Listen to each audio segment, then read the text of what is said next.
Hello?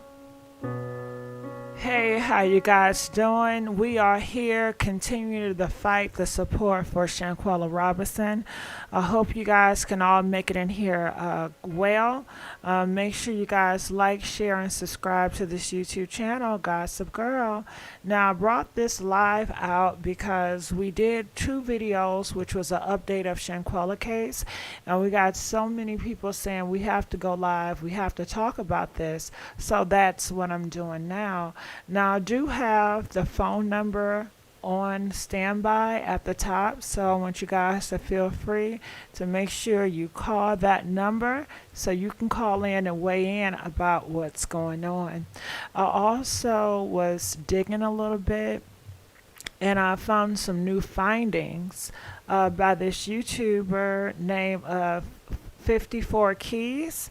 They have some new findings about Nazir Wiggins and Shanquella, and it's titled "The Truth Comes Out." And I was so like taken back from what she was saying, so I do want to play some of that as well. I hope everybody is doing great in here. I'm looking in the comments section. Shout out to all my moderators. Hey Eminem, I have not forgot about you, so I'm going to make you a moderator. Now, if you see that a moderation has been taken from your name, I had to do a restart, so I had to take everybody that was a moderator off and I had to restart again. However, are you okay? Take it easy. Yes, I'm okay, daughter of Christ. Why wouldn't you think that I'm okay? You know, it's good to switch things up a little bit.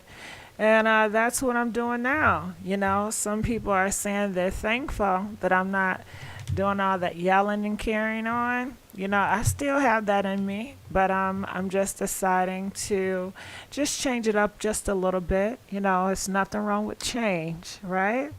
Okay, so are you guys ready to get started? Like I said, feel free to always call in because this live is for you guys to call in to weigh in about this Shanquella case and why we haven't seen Dejanay locked up. You know, why is CABO 6 still out on the hunt?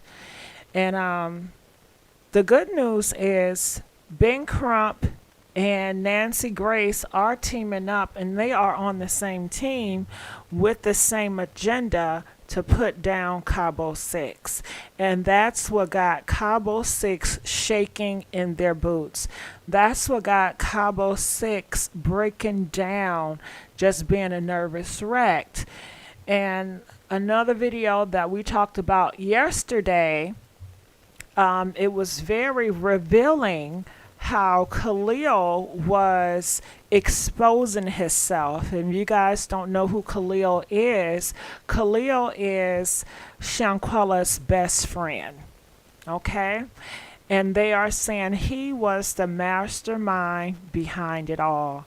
He set her up. Many people feel like it was the motivation with money and jealousy. Shanquella Robinson was a baller. She was a boss. She had so much money. She was so smart how she did with her money. She was very responsible. And these were all the qualities Khalil lacked: responsibility, being so smart to make so much money. And people think that just because it's your best friend, or sometimes it could be your husband, or sometimes it can be your relative, you think that is going to give you a safe protection, that this person would never harm me because they're my best friend. This person would never hurt me because this is my mom, this is my father, this is my cousin. But those are all false illusions. Sometimes your very mom can be the one that hurts you time and time again, especially over the internet. Sometimes it could be your best friend that sets you up for failure. Sometimes it could be your husband that take your life away from here based on because you want to move on and you want to find something better than life, or just because he might be jealous of your success. That is what's going on here, and we want to talk about it. And I'm going to look in the comment section. I'm going to constantly go back and forth. The daughter of Christ said they were jealous. She was full of love, fake best friend. Definitely a fake best friend, but could it be where a person start off as a best friend and transition to an enemy? I think that you have those situations as well. I mean, if he started off being a fake best friend, I think she would have saw the signs, and I thought that her whole family would see the signs of a fake best friend. But plenty times, often, it doesn't start off as fake. A lot of times it can start off a relationship, whether it be a husband, boyfriend, friend. It can start off as very genuine. It can start off as, oh my God, this is a real person that's truly there for me, and that have proven the test of time and have really been here for me when nobody else has. And for that, I want to trust them. And for that, when things come up and it's questionable, I will believe in my best friend, because in the past they have shown me that they have been here and they have stood the test of time. However, people change. However, humans change, and you have to notice when someone is changing, and sometimes it's very challenging to see when somebody is changing, especially when you're so comfortable with them being your best friend, when you're so comfortable of them being your protector, when you're so comfortable of this is a safe space. Sometimes that safe space is no longer a safe space, and that's why you always have to constantly be on the fence of learning your best friend. Even though you've been friends for a long time, still question them, still don't trust them fully. I know it's hard to comprehend. What? Don't trust my best friend? Don't trust my husband? Yeah, I would say, if we're looking at this world and we're looking at history, hey, even your parents, you always, I give everybody the side eye. I ain't gonna lie.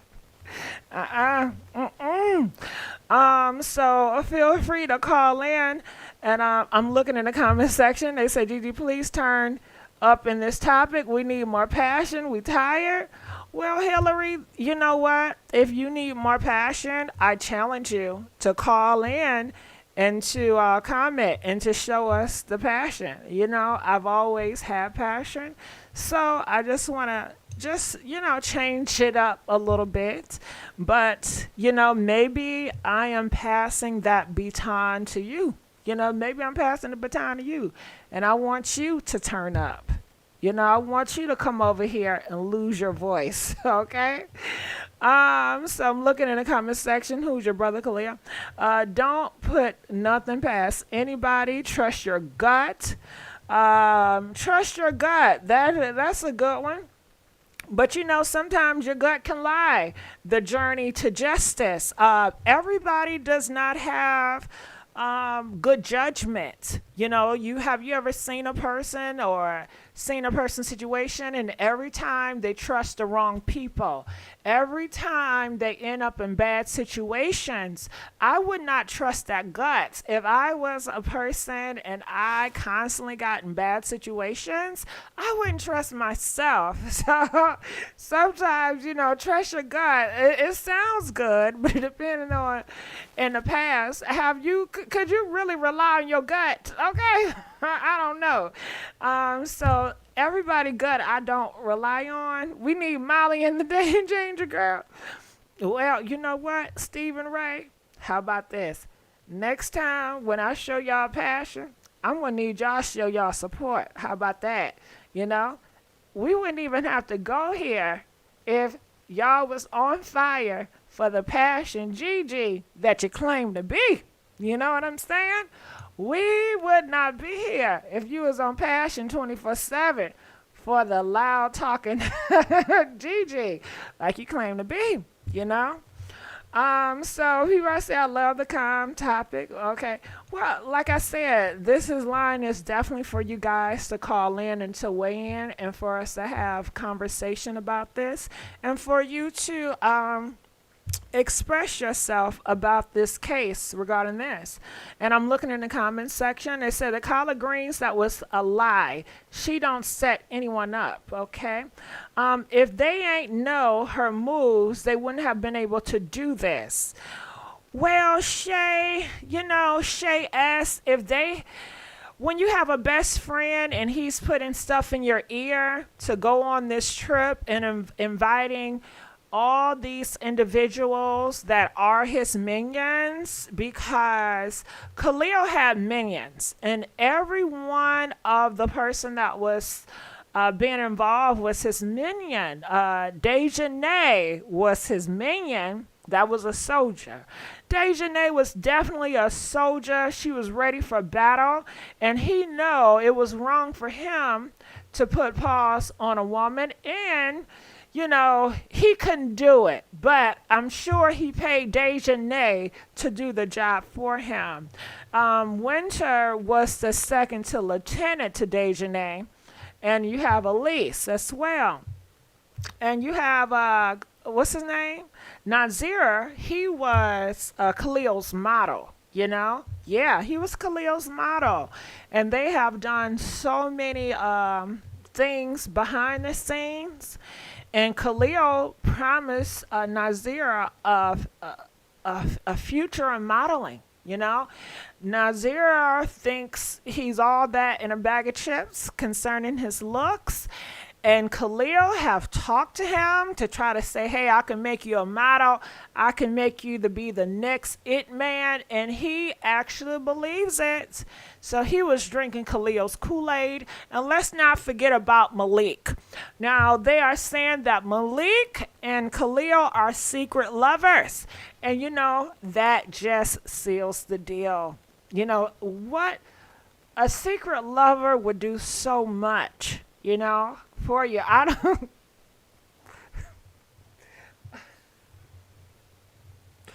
Where's the music? I gotta take a break.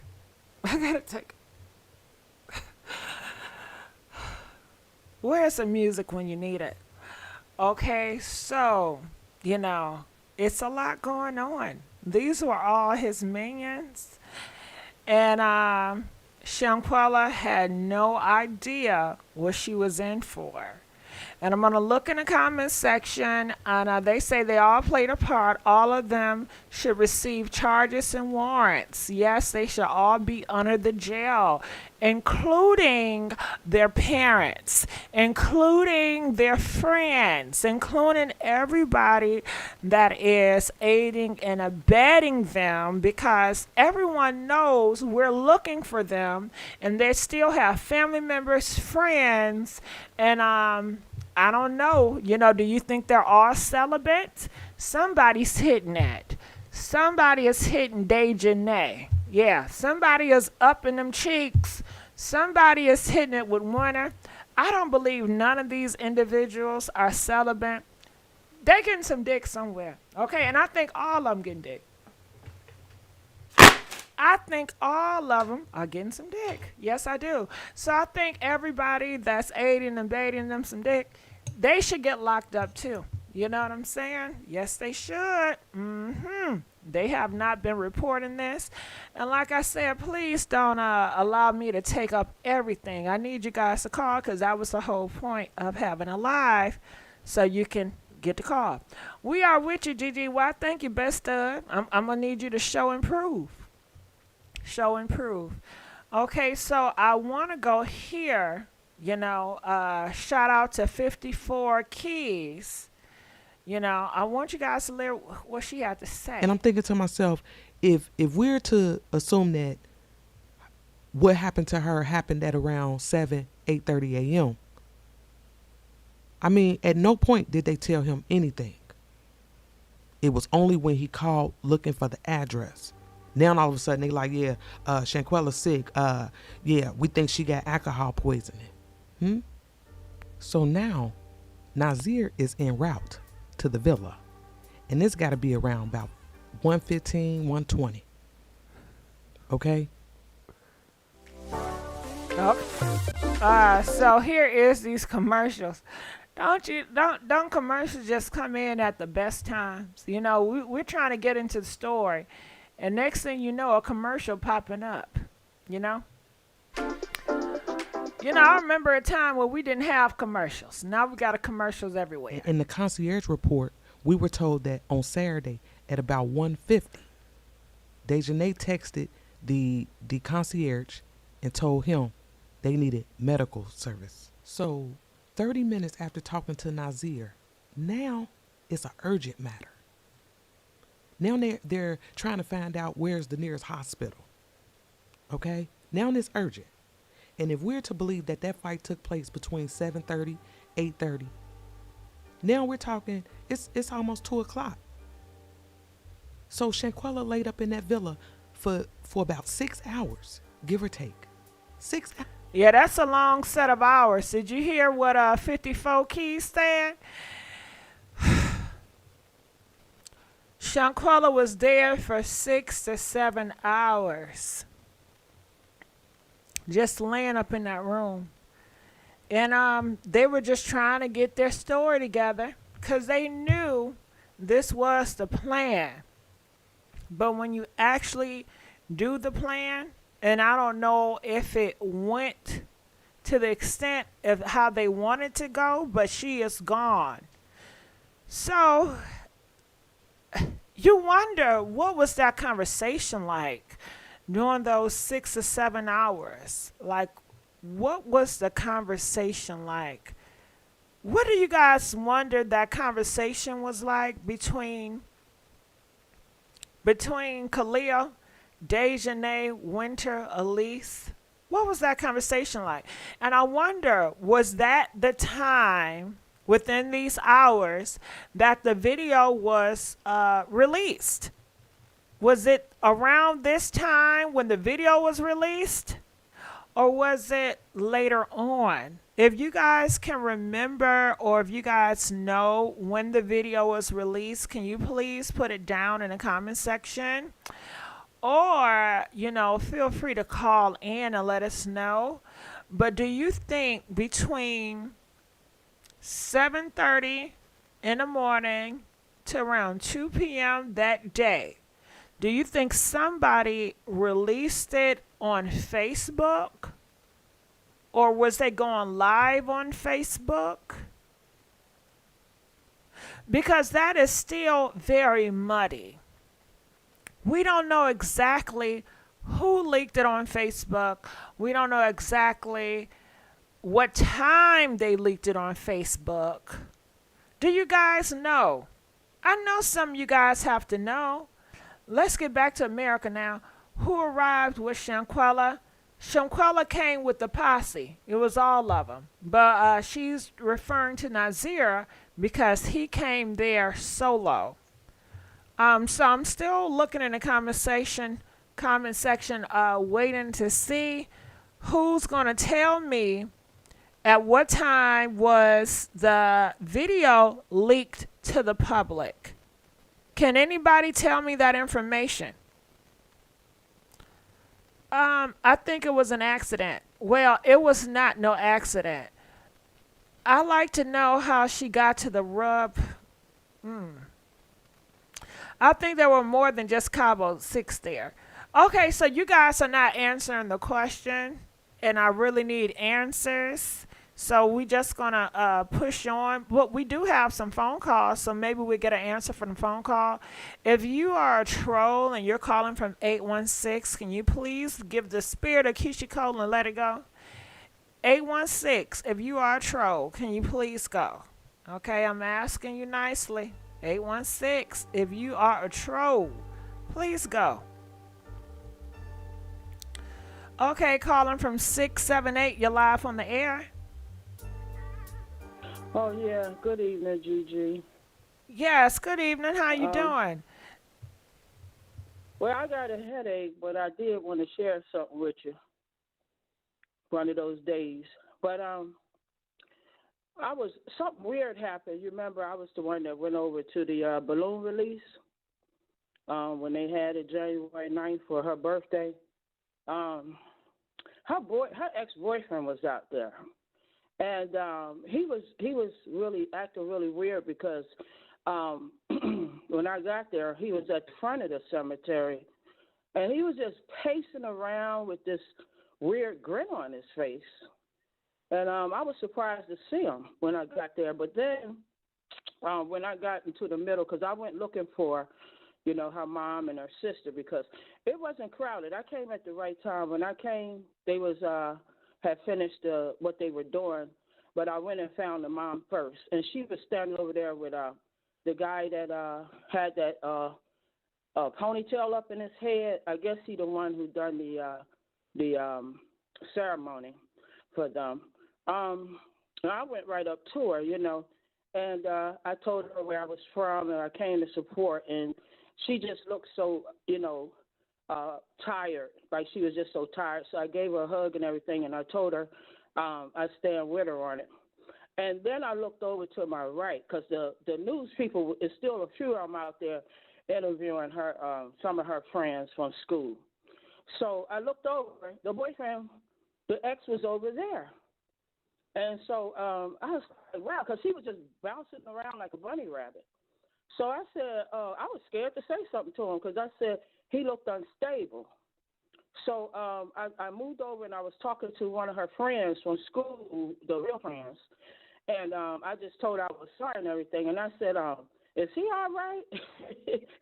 and she was like, don't mind him. He always been like that. So I said, oh, okay, because, I didn't want to, be too, stand up too close to him because he was just acting crazy. He was bouncing around. So then I went to go to the find his sister because, they were spaced out a little bit. And I went over and found her sister. Can we And talk about that a so, little bit? her sister? Nah, the Yeah. ex-boyfriend. Oh, the ex-boyfriend?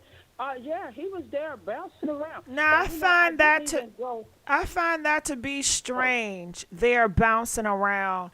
It reminds me of Khalil, how he's bouncing around and he's yeah. fidgeting and he's sweating. And I don't know, the person I say, oh, don't mind him, I wouldn't mind them. I think it's something up with that. Why did he want to be It was on the face strange. so bad?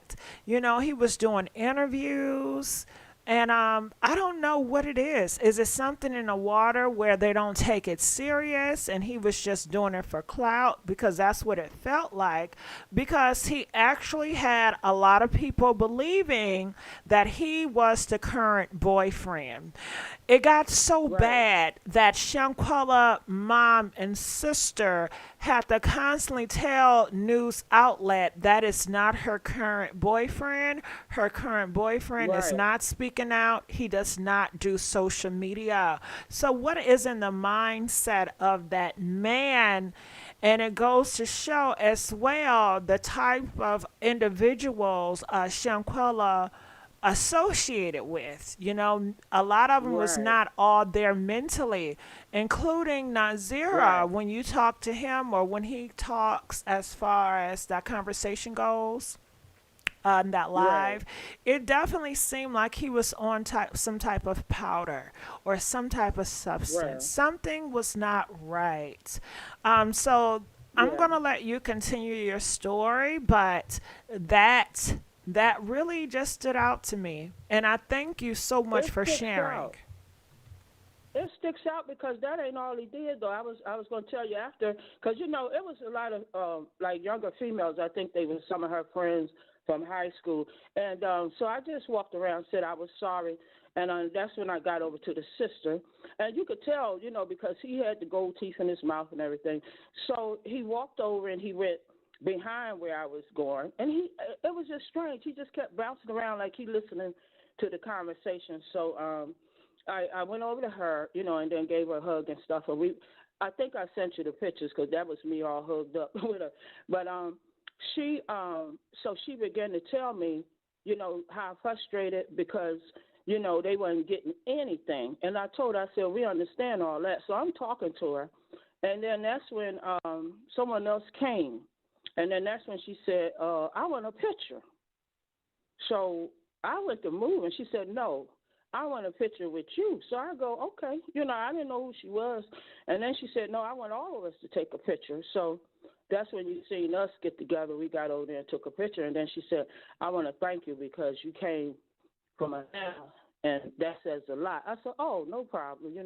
I said, everybody feel terrible about this. I said, it bothers all of us, and we ain't even know her. It just make you sick to your stomach.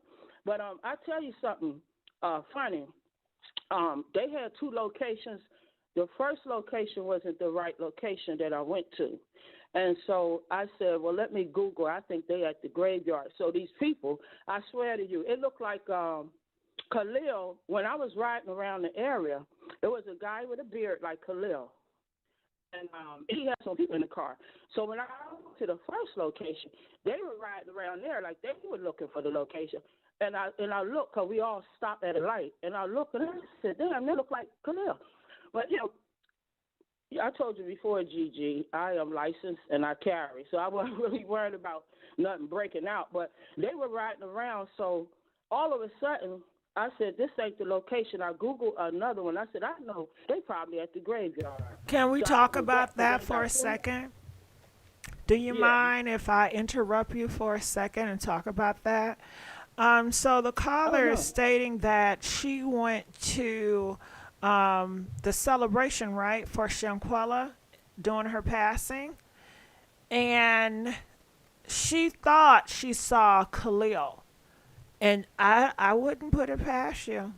Maybe you did see him. I would think, a person that was sitting in front of a mom to tell the mom your daughter passed away from alcohol poisoning and to continue to be in her face for 4 days and was planning to go to the funeral.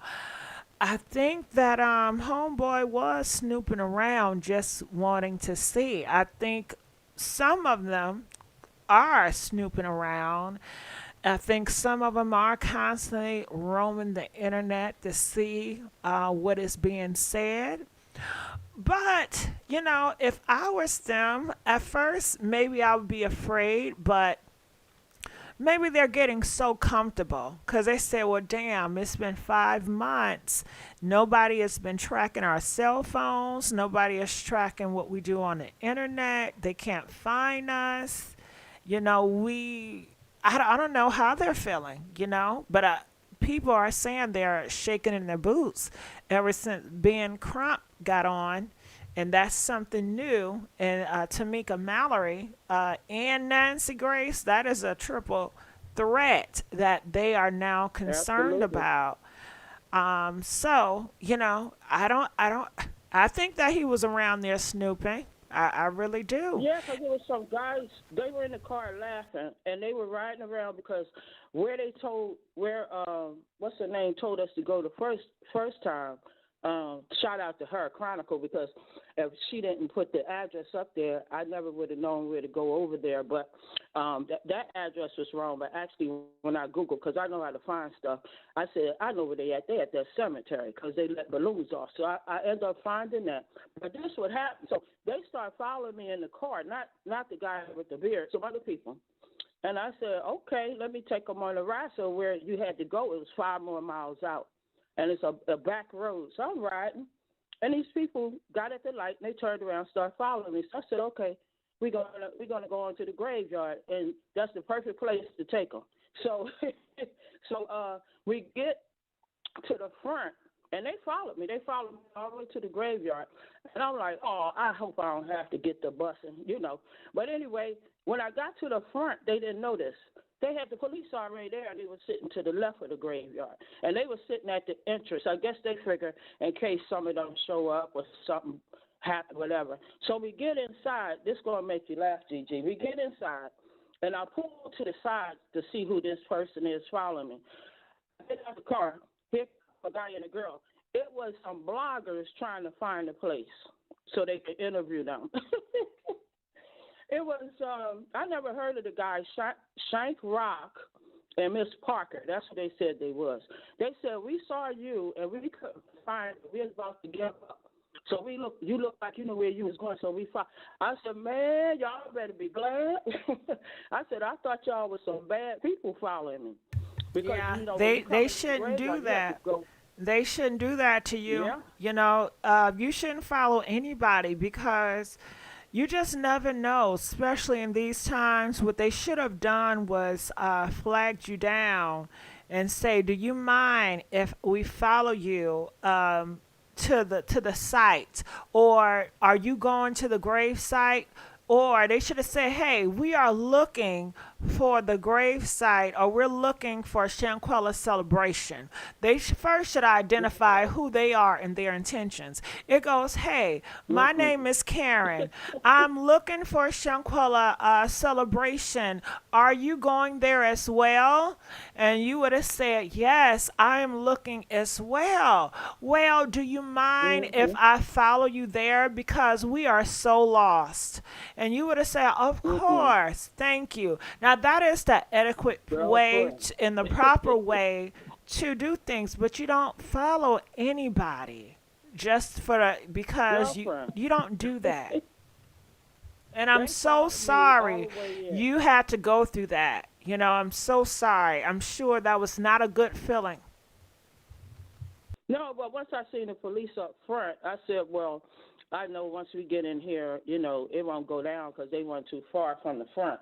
But, yeah, it was some bloggers, and they wanted to come do a story, so they got to do what they wanted to do. Because I told them, I said, I don't give up. If I go out of state to go do something, I get it done. So I wasn't leaving until I found them. But anyway, thank God, it wasn't no drama. And the daddy wasn't there, so I felt sad because I wanted to speak to him also. Um, but I just wanted to share that with you. It was really um, emotional to a lot of people that was there. So I'm glad that she has the support because Khalil and them thought that she didn't mean anything. When I tell you she mean a lot to a lot of people that don't even know her, I bet they don't like it. And I bet they didn't think that it would turn out, to this level. But it was people that just showed up that said this is the most terrible thing they ever heard of. You trusted and you get betrayed, by someone you knew over 5 years. And he went on trips with the mother and the sister. So, it's just a really insane story. But I just and the whole time I was standing there, I was like trying to come up with the words because her mother said we need all y'all support. When I told her, and when I gave her a hug, I could tell that she was like trembling, like really, she was really hurt.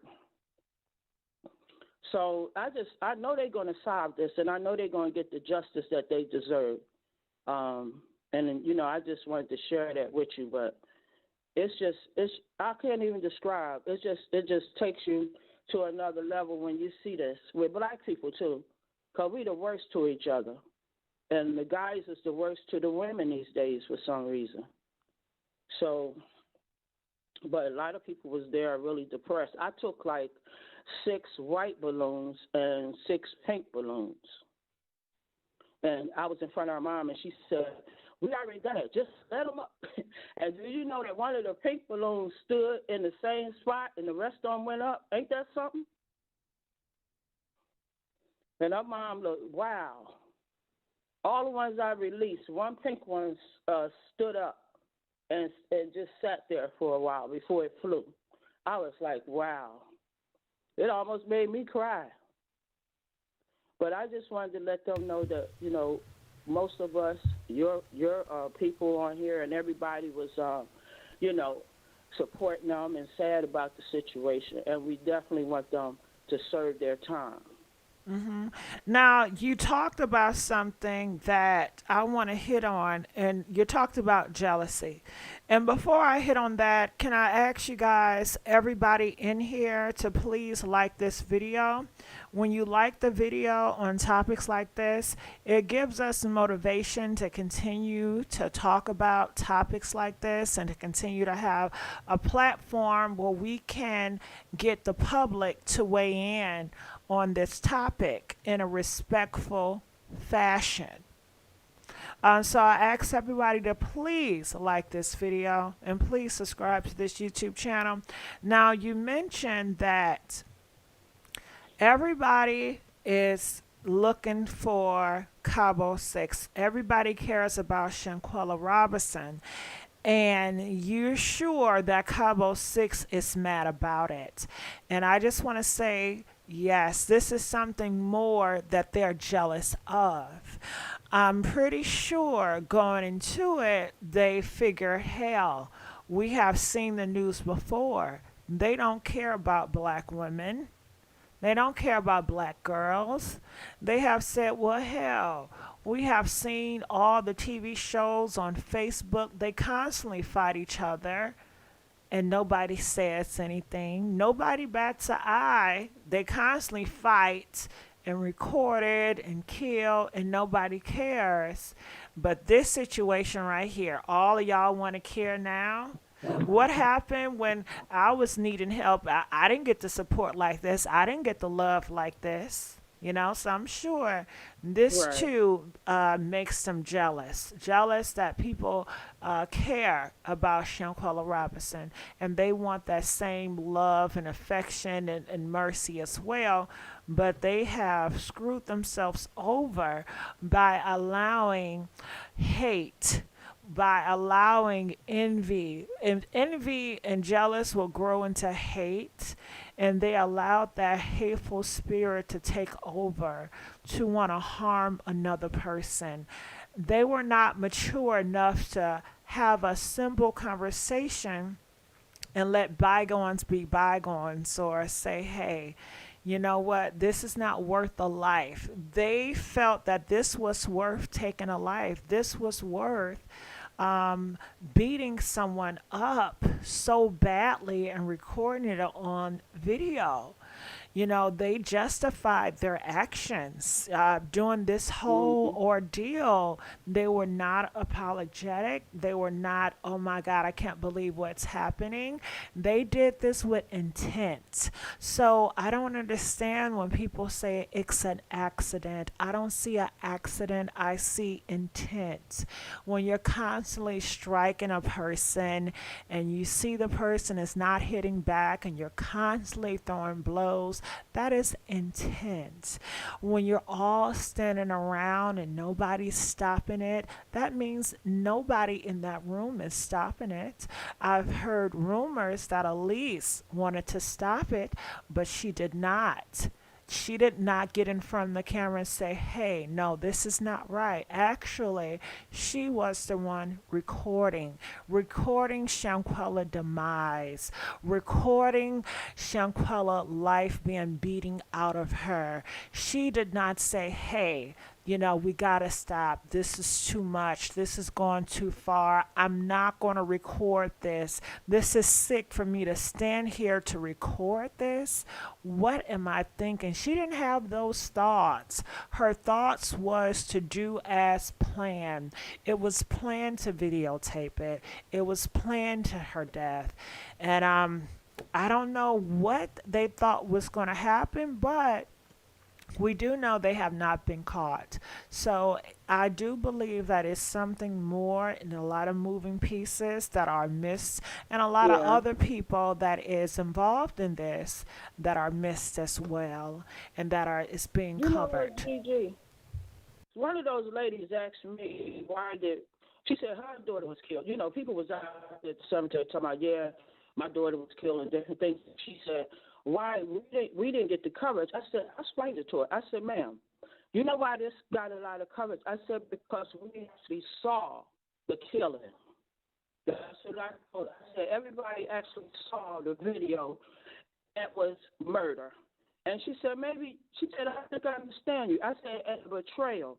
That's why it hit so deep for everybody. Because they saw the betrayal live and they saw the assault, the beating, the murder. That's why most people had just took their mind away from here because they ain't never seen nothing like that before. They never seen someone anger to where they just kept beating, kicking, punching. You know, that video had disturbed people all over the world. I see it. They talking about it. They're putting it in the blog. They're talking about it everywhere. It got reached over in England.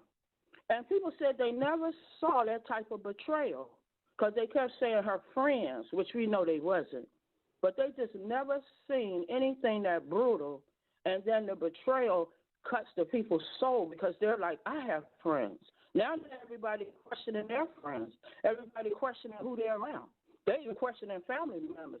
And I think all of us can say we at least know one person that we, in our family, that we can't trust as far as Khalil. That's why it's hitting people so hard because now they're thinking that's, you know what, Yeah. I got snakes around me. So that's the answer to the question why. When people come to you and say, well, why her case getting all this attention and my daughter was killed? Because we didn't see your daughter get killed, but we did see Shanquella get killed. I think that's where all the emotion coming from. Yeah, Not that we don't care. you have a point there. And I know you say that you have, or people have at least one person they cannot trust. But let me tell you, the person you know you cannot trust, that's not the one you have to look out for. It's the one that you cannot see. It's the one that is Mm-hmm. camouflaged in the bushes. It's the one that's sitting right next to you, that's looking you dead in your eyes, and you still cannot see this is your enemy. It's the one that you're sleeping home at night and you don't Right, realize your future is he is going to kill you. You know, right, that's the big surprise. That's the shocker. It's not the one you expect, the one that you least expect. You know, but I right. just want to say I thank you so much for calling in and weighing in. It's a blessing to hear your voice every time. You're always welcome. So Mm-hmm. at this time, I'm going to let you go. Calling 816, you're live on the air. Hi, Gigi. Hey, how's it This going? is, And first, I'm doing great. before you start, I just want to say I do apologize. Lately, we've been having trolls that has been coming on this line, just causing all type of chaos, and their numbers always start with the 816. So I do apologize. Oh, thank you so much, and your apology is accepted. I'm like, why come I can't never get in? She just hangs up or dismiss, not hang up, but just kind of ignore the call. I'm like, answer the call, and you'll know it's not a troll. But I get it. I understand. Um, I'm listening to all of this, and it's so sad. But I want you guys to kind of step outside. Well, no, stay in the box, not outside the box. We're outside the box looking in. Now, normally with this situation like Khalil, um, I pray to Jesus that he gets the most time because he was the perpetrator. I think he orchestrated everything, okay? And he is the one that needs to get the most time. He needs to be punished. Betrayal is the ultimate as far as I'm concerned. And I know a few cases that have gone that way, where a guy actually set up someone to get robbed and they end up getting killed. Well, the judge ended up giving him the death penalty because they said if it was not for him orchestrating the deal, it would have never happened. And the killers got less time than the person that orchestrated that situation. What is your take on that? I agree. You know, I feel that he knew these girls did not care for her, but they didn't have a Mhm. way to touch her. You know, when you have a rival or enemy, Dejanay and Winter and the rest of the game had no way of getting close to Shanquella. But when Khalil made the turn to be the enemy, he used the hate and the dislike that Dejanay and Winter had for Shanquella, and he decided, hey, this is the scheme, and we can get a lot of money out of this because a lot of times money is the biggest motivator for killing other people, even the ones that is close to you. As we saw with Tim Norman, he set up his nephew to get taken out to receive insurance money. So money is most time the biggest motivator. You're absolutely correct. As you said, money is the root to all evil, and but okay, but my thing is this. My question to Khalil and the rest of the crew: what if she wouldn't have died? At some point, they would have had to come back to the States. What were they thinking? I mean, how was they, or do you really think that this pit bull was fighting to kill and knew that they were going to take her out? Or do you think that she just became so enraged where, I mean, that video, this girl was enraged. It was rage. They could not, nobody could stop her. I mean, she kept going. And then my question also is Shanquella. I understand not fighting back, but what about protecting herself as far as even holding her hand up or holding her hands over her face or her neck or just her body? Normally you shield if you don't fight back. When you got whoopings when you were little, you covered up to protect yourself, although you wouldn't dare hit your mother or your father back, but you still protected yourself to a certain degree. They would have to tell you, put your hands down, move your hands. She did nothing. So that makes me think that, was she on drugs? What did they do something to her? She did nothing to defend herself as far as even holding her hands up to cover her face or to just ball up in a ball. Nothing. So that was strange to me. Then I looked at the tape again in slow motion, and it's so dreadful. I don't think that was the end. He cut it off. Whoever was taping, they cut it off. And if you look at it, that beast was still coming at her. So we don't know if, in fact, she died 15 minutes later. They said, oh, she died perhaps 15 minutes later after the last blow. That may have not been the last blow. The last blow could have been 2 hours later. We don't know. But we do know that she was dead by 12 p.m. because the nurse, not the nurse, but the housekeeper claims that she was harmed. So we do know at 12 o'clock she was gone. So we don't know if, in fact, it was 8 o'clock when she died or if it was 11:54 when she died. I think they still continue to hurt her. I don't think that was it when that tape ended. And then my question is, how in the hell can you sit in that villa like you did and knowing that this girl was dead?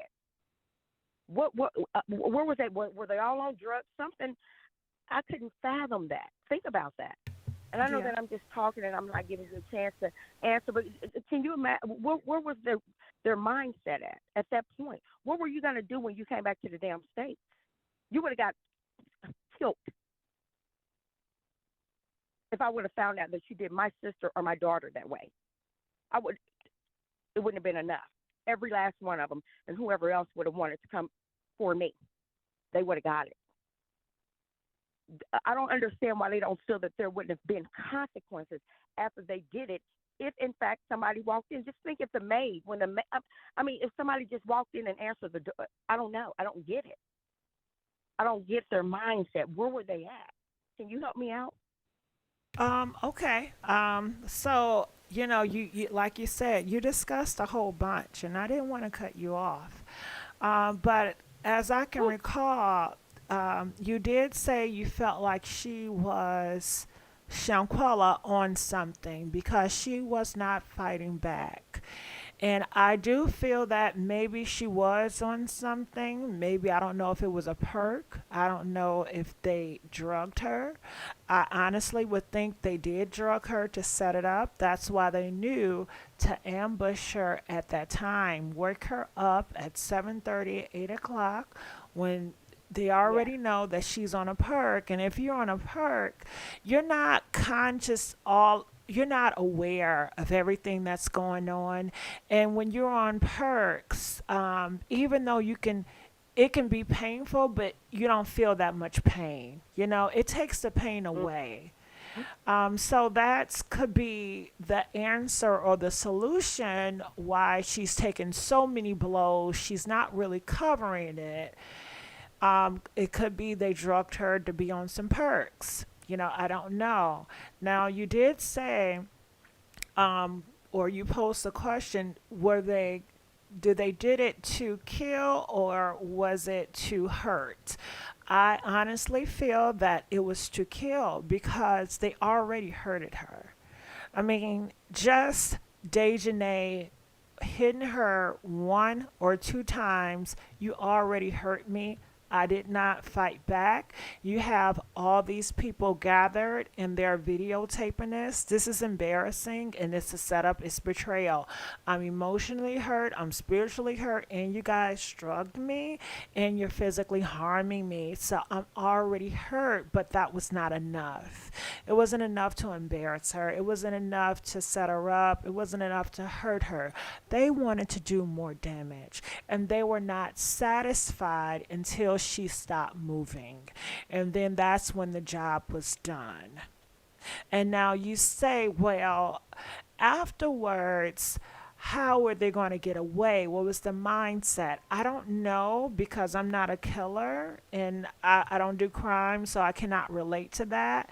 However, I would throw something out there and I would say, you know, they have seen so many killers get away with murder that they figured, hey, we can get away with this as well. And if you guys look back, they were going to get away with it, and they have gotten away with it until the father, Shanquella's father, wanted a second autopsy because he didn't believe that it was alcohol poisoning. The mom was Mhm. discombobulated and she was going with the story, but the father said no, something else is going on, and he had to pay out thousands of dollars. And most people, especially in this time, do not have thousands of dollars to even use in state of emergency. A lot of people have to go to GoFundMe to fund that. So he was definitely a blessing to opening this case and opening up our eyes. I concur with you as far as that is concerned. You're absolutely right. Now another question, and thanks because you opened my eyes to the questions that I had. Now as far as them not being picked up in the United States, I feel like all of them lawyered up. Their mothers did whatever, family members did whatever they had to do to secure them as far as an attorney or counseling is concerned. They have someone that's telling them not to speak, not to go out. You may get killed, you may get hurt. Someone is coaching these children. These are children. Although they're smart enough to pull this, but they're not. I'm not giving them that much credit. I'm just not. If they were smart, they would have never put the video out. So they're not very intelligent people. You mentioned something about the video. Do you think that the video was put out after she died? No, I think that they put the video out immediately. And that'll come out. Time will tell because the feds, when they investigate, they'll be able to tell every text when they sent it out, what time, and to who it was. And whoever they sent it to, they need to come forward. It was sent to somebody. But guess what? It'll come out. If it don't come out in a wash, it'll come out in a rinse. Trust me, and it will. And they're on top of it. However, I'm just wondering what is taking so long for the government to step in and go get these people. They know exactly where they are. They know exactly where their mothers are. They know. Trust me when I tell you. Ask me how I know, because I've been in situations like that. They can pinpoint your ass, clicking on our line right now and say, get off the phone, Theresa. Get off the phone, Gigi, like we're on a three-way. So, again, they know exactly where these people are. But my question is why haven't they picked them up? Why haven't they taken over. Mexico, again, like I told you before, as far as the cartel is, I still believe to this day that it is affiliated. It's not the cartel owns that villa, and the government just shut down. They run it. They run 90%. I mean, you see how it worked just 2 weeks ago when the people got kidnapped and killed. How they came forward, took the money from us, got the $50,000, and turned in some bullshit people that had nothing to do with the killing. But they got our money. 50,000 to them is 150 over there. They said, "Oh, we got the people." They knew what the United States would do. We would come forward and put out a reward. They got the reward more money and turned 5 people, gave them 5 guinea pigs. That's just what they do. They're ahead of the game, and they know they run that shit over there. However, my thing is that I know they're listening. They're listening now. If you committed a crime, what do the criminals do? They always come back to the scene. They want to see the damage that they done. So they right there in the vicinity watching everything. They're hearing everything, and they're like, God, they're close. They're close. No, they wasn't threatened at first, like you said, until the lawyer stepped in. And then their lawyers probably said, whoa, we're in trouble now. But don't worry, as long as Mexico is keeping it as femicide, the government's not going to, they're not going to say anything. We can't charge them on femicide. So they're not going to say anything. But now they're shaking in their boots.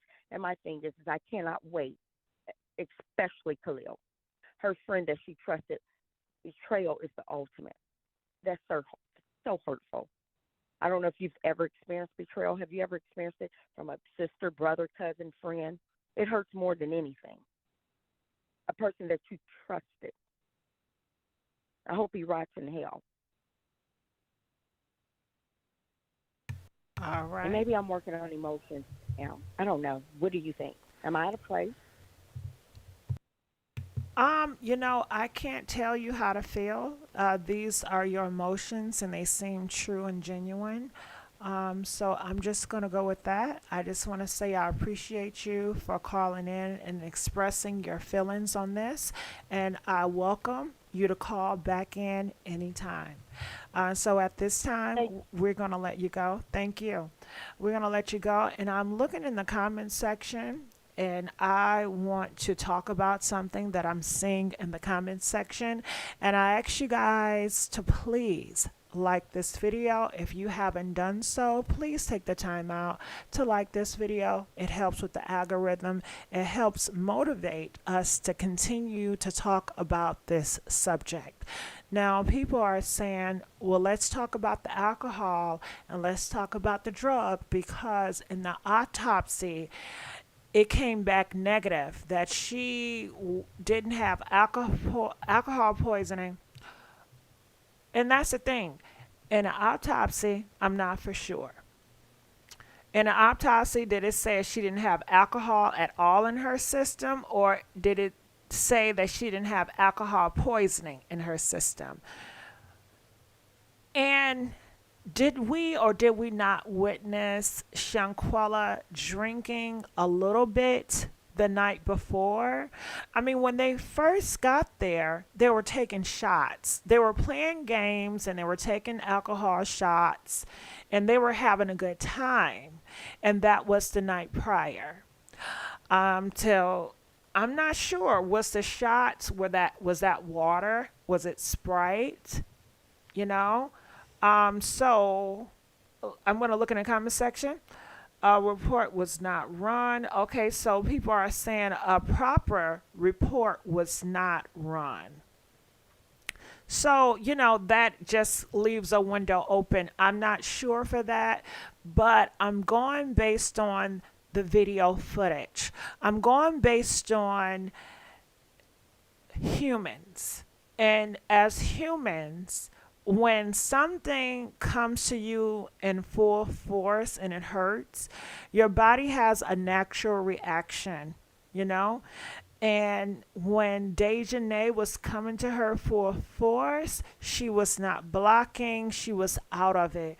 So that lets me know I don't know what she was on. I don't know.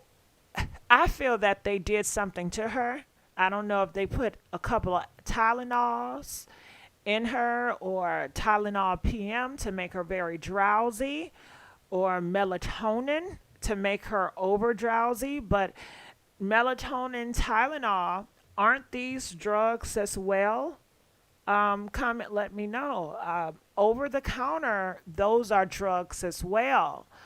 So, I'm not sure about everything. I'm not sure. They said tequila. Well, tequila, isn't that a form of alcohol? And we saw her partaking in those shots the night prior. So I don't know about that. Okay, so let's go on to the next caller, and it's some more footage I would love to show you guys that I saw on other YouTubers that is worth mentioning. Okay, calling from 704. You are live on the air, 704. Hello. Hey, how's it going? It's going well. How are you today? I'm doing pretty well. Please Good. express how you feel about this. I am in such an uproar. I even called Attorney Robinson, and her assistant Valerie got back to me, and which was very, very nice of her because of all the calls that she's fielding, for the attorney. But she was very professional, very nice, and she asked me to keep her abreast of what was going on. I've been trying to catch you live forever and a day, Gigi. I'm a long time fan. But what I want to do, if I can get some help with this, is have uh, 10 of the content creators come to Charlotte. That's where I am. And we do a fundraiser or a day for Shanquella, something of that nature. The airfare and the hotel room will be paid for. You'll only have to pay for incidentals, food, things like that. And you are one that has covered this case tremendously. You are one of the few. Thank you. Does that sound like I something to be appreciate that. interested in? Well, Oh, sure. I'm not in the city of Charlotte. I'm not in Carolina. Hmm. I think that's an awesome thing that you guys are doing, and I can't wait to see the outcome. And I just want to say I Right. appreciate you for the thanks and appreciation, and I just have to Oh, extend sure. that to you all, everyone that called in, everyone that is commenting now, everyone that is partaking in this. I owe it all to you guys. So I just want to say thank you so much. And is there anything else you would like to add to this story? Well, it has been alleged that uh, when Winter attacked Shanquella, it was Elise that came running from another room to stop it. And it is alleged that she and Winter, Elise and Winter, got into some type of verbal altercation behind that. So there is so much that I do want to say because I try to stay on top of things, especially this. And when I saw that you were live, I said, let me go on and see if at all possible I can find my way up to the phone line. But it's a lot, and I think that people are getting frustrated because it's taking so long. Nothing is happening. It seems, it might be going on behind the scenes, or you know, we're not privy to it, but it's taking so long. And the question I think is why.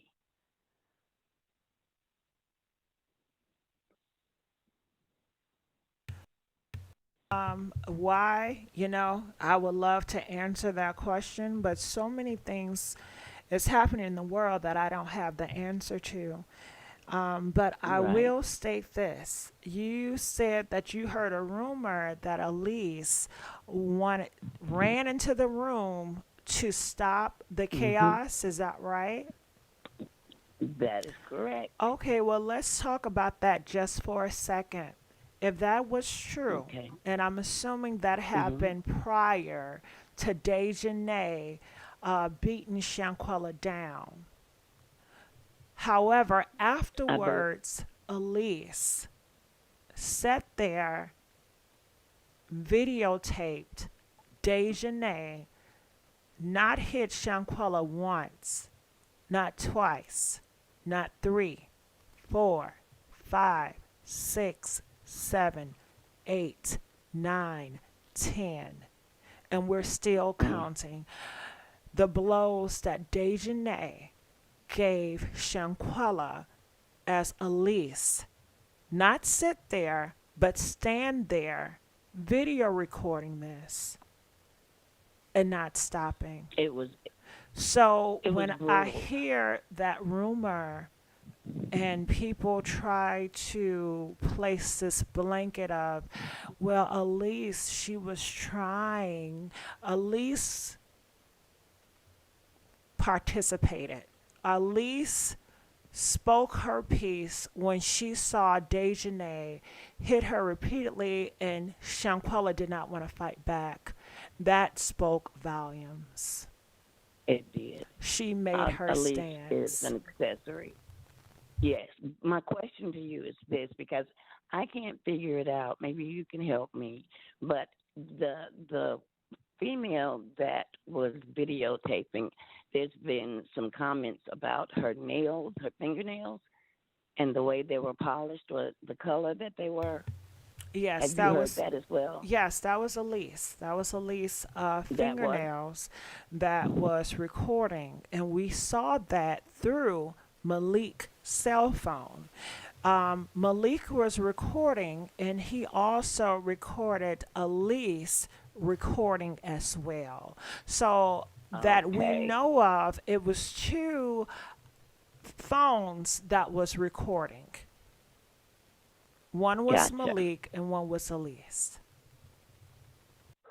Now the funeral home that handled the services for Shanquella, we have known the family for years, and the son of the owner was telling us about Shanquella's body, the way that it was, what had been done to her, and he said it didn't make sense. All the injuries to her body, it didn't make sense, and I felt like maybe they were trying to set it up to say that because she had drank too much, she had fallen, and that's how the injuries happened. But no, from what he told us, they meticulously um, bound her up with, I don't know if it was rope, I don't know what it was, but he said she had, how you can get a rug burn, like that Uh huh. burn from rubbing. He said that she had several. He said it appeared that her wrists had been bound, her ankles had been bound, he said, and her lower pelvic area. And he did show me pictures. Um, I every time I think back on those pictures, I get sick. I really do. He said I'll send them to you if you'd like, but I can't. I just can't do it. I can't. The story is too close to home for me. I have a 24-year-old and a soon to be 21-year-old, God willing, and it's a lot.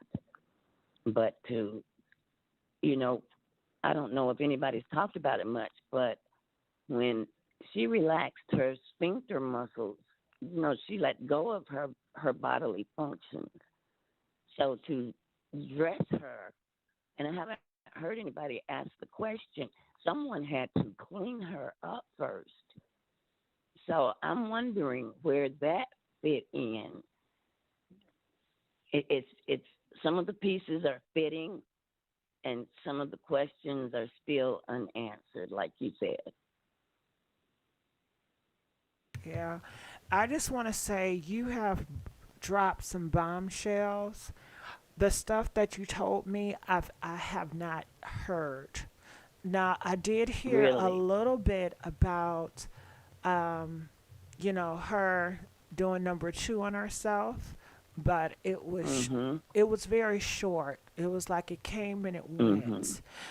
But I have yet to hear about her arms and other body parts was I don't know if you said tied up or it seemed like they had rug burns, Bound. Yes. bound, Bound. I don't bound. know. And what Yes. was I it don't know what bound they with? use.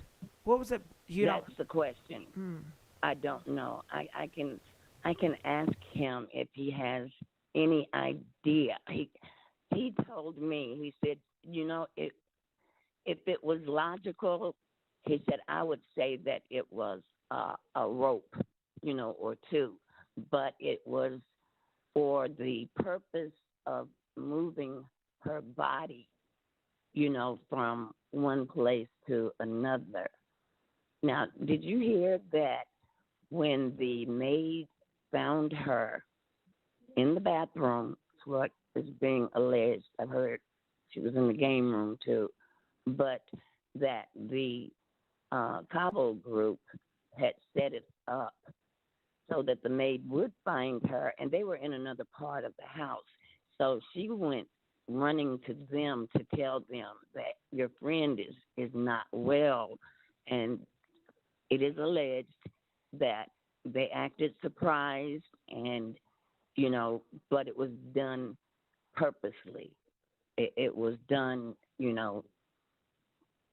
what is it, the means to an end. So it helped them out when the maid ran to find them to tell them that their friend was not doing well. Now I have heard what's his name, uh, Gerardo Zuniga. I have, heard him say that the picture of Shanquella on the floor is it is a legitimate picture. I don't know. I do know that the body starts to swell, but I haven't done enough research on that yet to come up with an answer. But I didn't. I did not want, to be in possession of pictures of that young lady, you know, and the funeral home did a beautiful job, but I still couldn't bring myself to be in possession of, that type of material. It was too much. and I understand why. I understand why. And just go back to when you Mhm. said Shanquella arms and other parts of her body was bound. And this Right. came from who again? Well, if I'm not mistaken, the autopsy, the medical examiner, whoever did that, noted the, I think her ankles. Ankles. But from what I understand, Gigi, uh, he told us that the scratches, the bruises were everywhere. He said they were Everywhere. everywhere, everywhere. He said, and you know what? I actually listened to the family when they did the I don't know if it was a rally or something at the church, and the sister said, "We just want to know what happened. Did they throw her down some steps? Did they throw her over the balcony?" And the reason for that was because of all the injuries, to her body. And he said that she was red, and I don't think that was due to lividity, where the blood settles. I think that was an out and out. They attacked, they brutalized that young lady. Yeah. And you know what? my mind is wondering now, since you brought this to light, that Shanquella had scars of her arms and ankles being bound, and that she had Mhm. scratches all over her body, all over to the Yeah. body where her sister, after her sister saw the picture, she said, hey, it was something more that was done to her than what we have seen in that video. Did you guys throw her Right. down the stairs? Did you guys Right. do other things? Because Right. the pictures is telling a different story. Now, it got me Right. to thinking, if she have all these scratches and all this on her body, Mhm. how come the first person that discovered her didn't see it? You mean the maid? Right, if that's the first person, why didn't she You report know, it? If you because know? everything that right, I understand, but look at it. Nobody's gotten a statement from her. She seems to have disappeared into nowhere now. And Gigi, I'm using my daughter's phone because mine is acting up. But are you going to have the lines open for a while? I'd like Yeah, to call back yeah, yeah. I if should that's have okay. it. Yes, yes. Okay, it'll be in the next 10, 15 minutes. Yeah, I'll still be here. I thank you so Okay, much. good. Okay. Thank you so much for your time. I waited on this for a long time. And I apologize for the Thanks wait. again. Thank you so Oh, much. that's okay. Thank Okay. you. Thank I you. hope to talk to you soon. You will. Okay, so we're gonna let her go, and I just want to say, are you guys hearing everything? Are you guys taking it in? And I also would like to give a big thank you to Reflection Be Beauty for donating $10 to this channel. It definitely helps keep the lights on. Every cash app, it helps us keep the lights on. So we appreciate every single penny. So I'm gonna go on to more callers, but that was a lot that she dropped on us. Have you guys heard about Shanquella arms being bound by some type of bondage? They don't know what it is, but they saw the scarring of her arms and the scarring of her ankles. Now we have heard that she was placed in different rooms, but this CABO 6 couldn't even pick her up gently and carry her to one place or next. They dragged her. And I'm thinking, if they dragged her, was it blood leaking?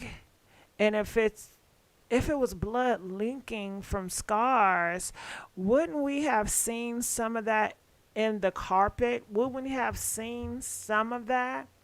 I know according to Mexico they say it's not there, but how how strongly could you really trust Mexico?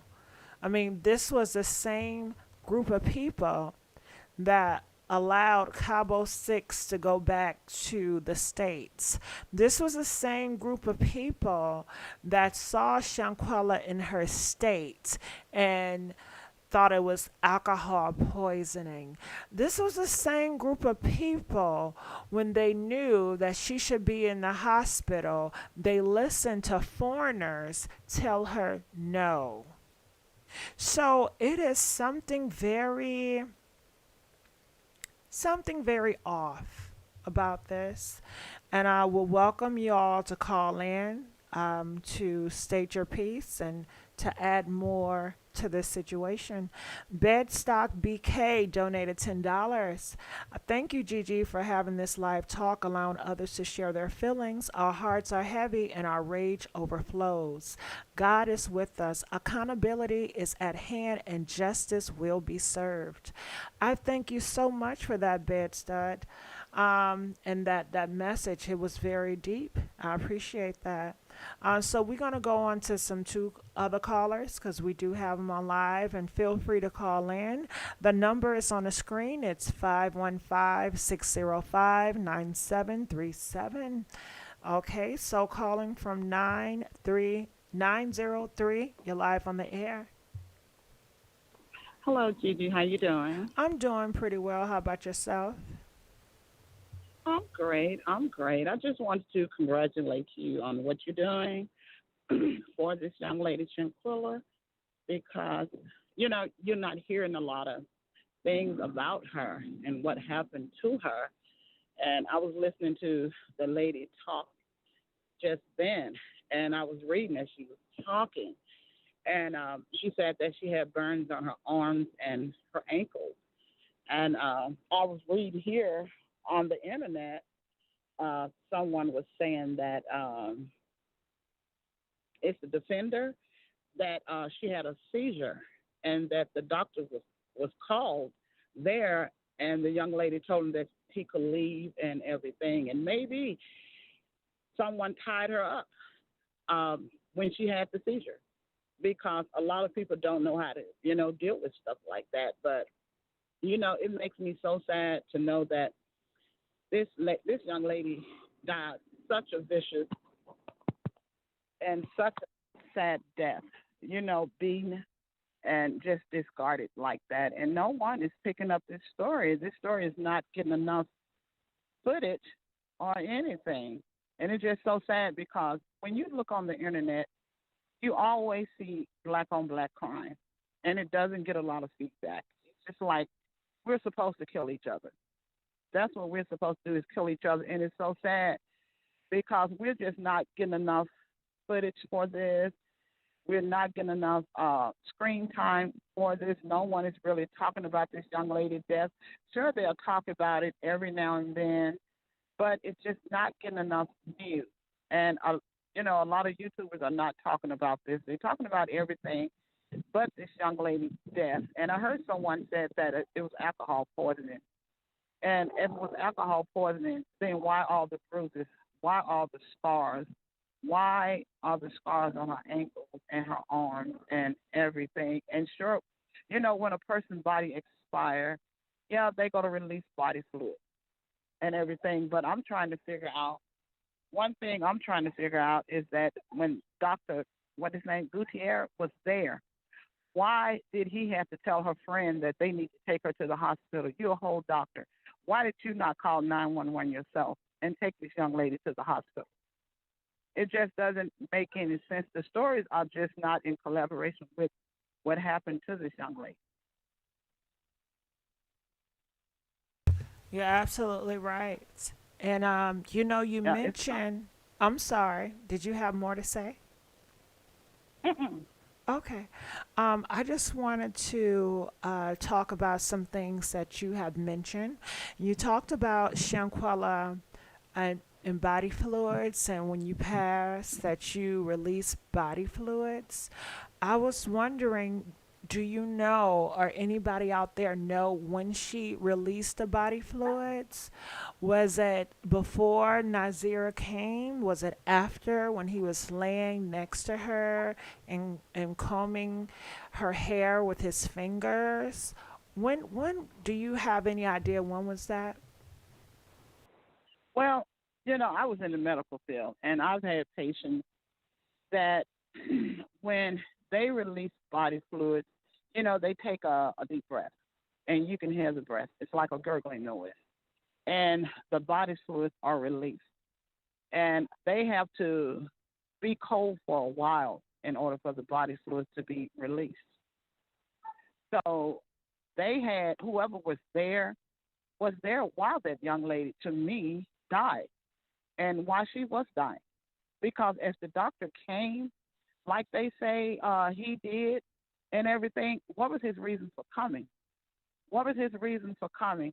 And if she had all these scars that was visible and the doctor was there, what was his reason for coming unless she had body injuries and they were trying to hide it up. They was trying to cover it up. And even if he left and she started having a seizure, was a seizure? Was she having a seizure because of the fact that she had internal injuries, head trauma, her neck was broken, her spine was broken, and then why did they not take her to the hospital after she started having the seizure? He was there at 4:15, and the girl decided to call 911 at 4:45, which I'm reading. So all of this is not in collaboration with the trauma that this young lady had to her body. And if she released body fluids, did she not release the body fluids when they said she was having a seizure, which her body was going into rigor? So that's what I don't understand. The story is just not in collaboration. This is such a heinous crime, and something really needs to be done about it. And as Black people, we need to speak loud, and we need to speak. We need to speak loud. We need to be heard because it reminds me of the young lady that was left in the freezer, and nothing got done about that. Nothing got done about that. A lot of people was making speculations and this and that, and some people, speculation probably was right and correct, but they're not going to listen to Black people when they talk about this. They're not going to listen because when you turn YouTube on, what do you see? You see Black on Black crime. You see us fighting each other, and you see friends doing all kind of crazy things to each other. You can't trust anybody.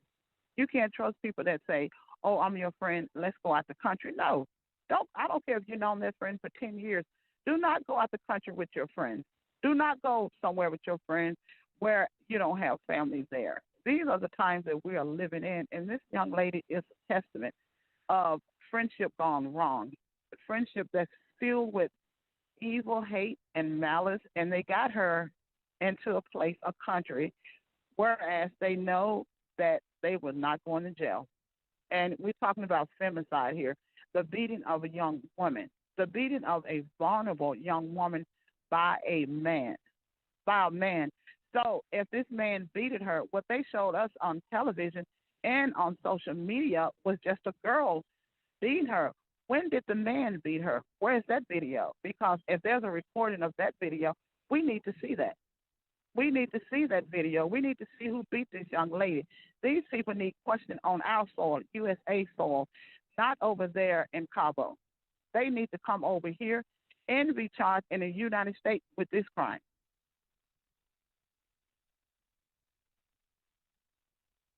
Very well. Very well. I thank you so Yeah, much, they 903. Is anything else you wanted to state? No, I just thank you. I wish that I just wish that other YouTubers could talk about this. I do because they talk about everything, every other thing, messy things, and this right here, you cover. I mean, for you to be covering this, I'm just so happy. I'm just so happy because you cover things of interest, and I thank you for that. I truly, truly thank you for that. And And I I want to say one more thing. go ahead. I just want to say one more thing. I lost my nephew a few years ago, and he was done like this, but he was shot, and his friend shot him.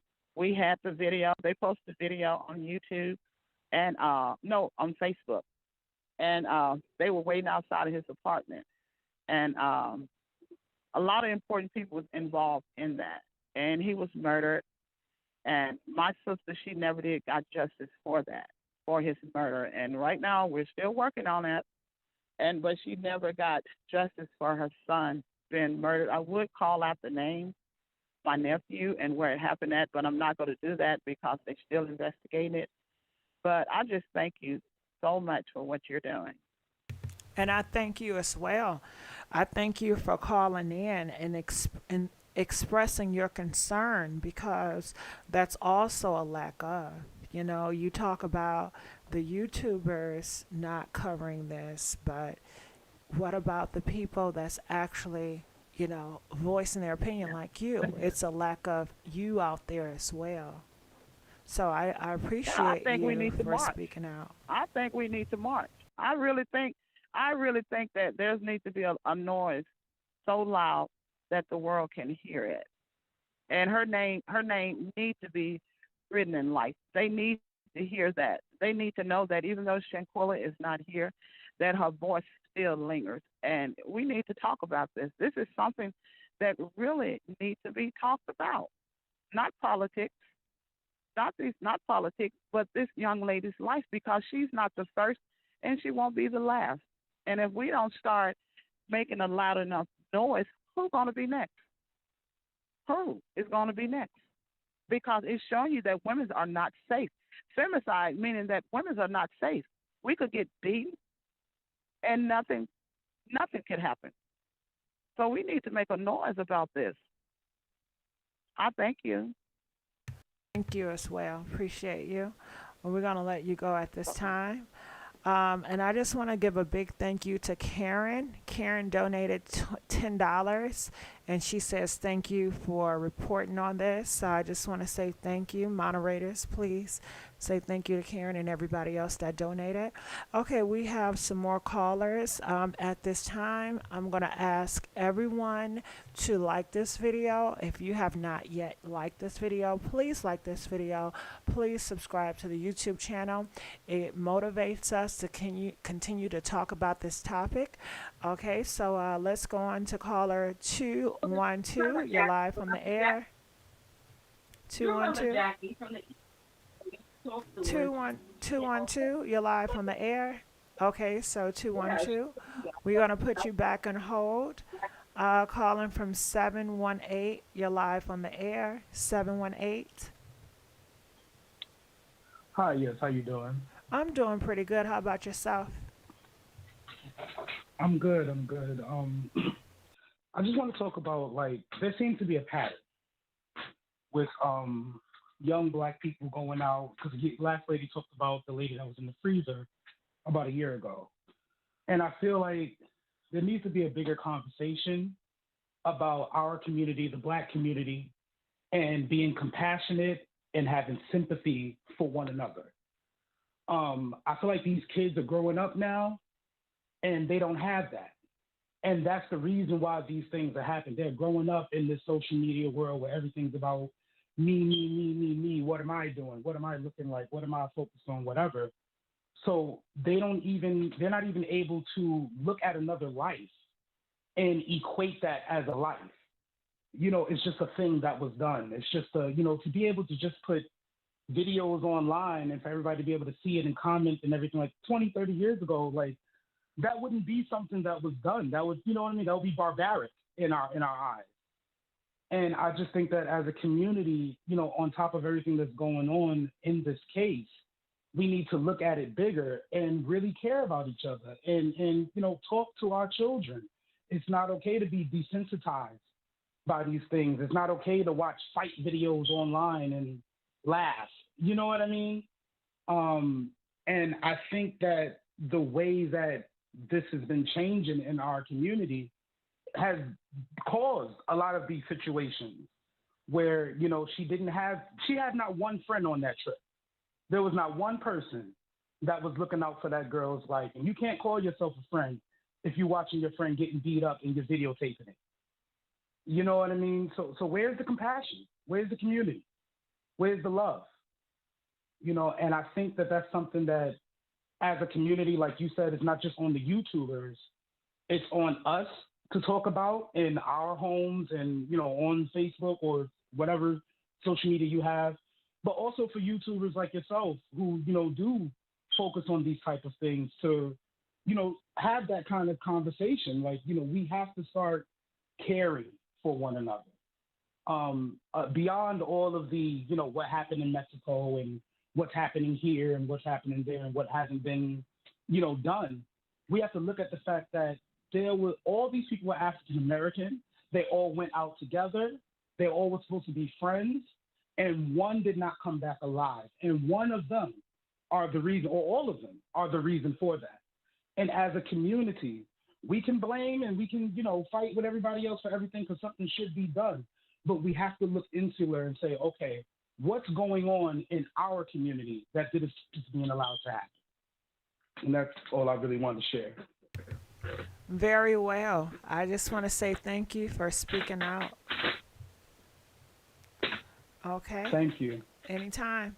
We're going to let that caller go. We're going to try 212 again. Calling from 212. You're live on the air. Hi, how's it going, Gossip Girl? Hey, how's it going? I love your show. Oh my Thank you. gosh, I'm like so addicted to it. I really love it. You're very entertaining. It's just so much detail, and you take your time with everyone, and I definitely respect that and appreciate that. I just have just a couple of things to say because I work around people in the medical arena, and there's just so many red flags across the board.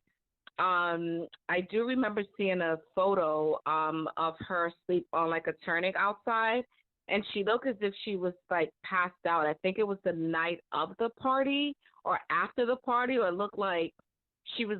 It could have been like after she came out of the swimming pool. I don't know the correct timeline, but I did remember seeing that picture. The way that she was that morning when Dejanay was in her room, one thing that I did notice is that Dejanay, she had herself placed against the glass exit, like the doors in the room, because I know those doors slide to the side, so she could exit and go out facing the pool. Because in my hindsight, I was thinking, wow, like why didn't Shanquella like try to like throw like maybe like the light, there was like a lamp on top of the dresser, throw it, break the glass, get attention or something. But one thing I did notice is that she seemed to be impaired. Like it was something that was off with Shanquella. She was talking slowly. She was moving like in slow motion, and she was trying to like keep up with what Dejanay was saying. And it's like Dejanay was like an autopilot. She was saying something. She's like, "Okay, you ready? Now, boom." But I just feel that someone slipped her something, and I don't know if it was in the nighttime. I don't know if it was the day before. She seems appear to be out of it, and it could have been anything. They could have slipped her, but I don't even think she was in her right mind when everything took place. Even down to the point when she got flipped around and she was on the floor. She was just like, you want to forget it, get a day, get a day. And she was like, no, she was out of it. I think that someone slipped her something. And I just want to weigh in on just what I could see from her life, because I'm somebody, I didn't know her. I'm just looking from somebody from the outside looking in. And I could tell you, Gossip Girl, I've had situations where I've gotten close calls, and it was with people that I trusted. I even had a moment years ago where I was set up after a party, went out with girlfriends, and then before you know it, we leave the party and I'm getting jumped. And I wake up the next morning like, what happened? And it's the same girls that I was around that set that up. I got to a point in my life where I started to notice certain things from people that I was around, and this is mostly females. And I will tell you this, it took me a while to get it, but I had to separate myself. And I'm a loner now. It's like, it's very hard for me to trust women. I just, like I said, I've had things in the past that have happened to me. And this point in my life, I don't trust women, period. And it's sad to say. I mean, I wish I could say, I have a woman friend or a colleague or someone but it's just too much. I think I've been already damaged at that point. It's sad to say, but when this whole thing happened to her, I literally had a breakdown in my home, and I cried. And I said, you know what? I started to have a reflection back on my life in the past, and I said I could point out these different situations where this thing happened to me. I had someone that was supposed to be my friend that said, oh, we're going on vacation. Let's go. We're going to go for somewhere for the weekend, a weekend getaway. And it turned crazy. And I was somewhere down south where I could have been trafficked, and that was the game. There's so many things that I could tell you, but I just want to say I appreciate your show.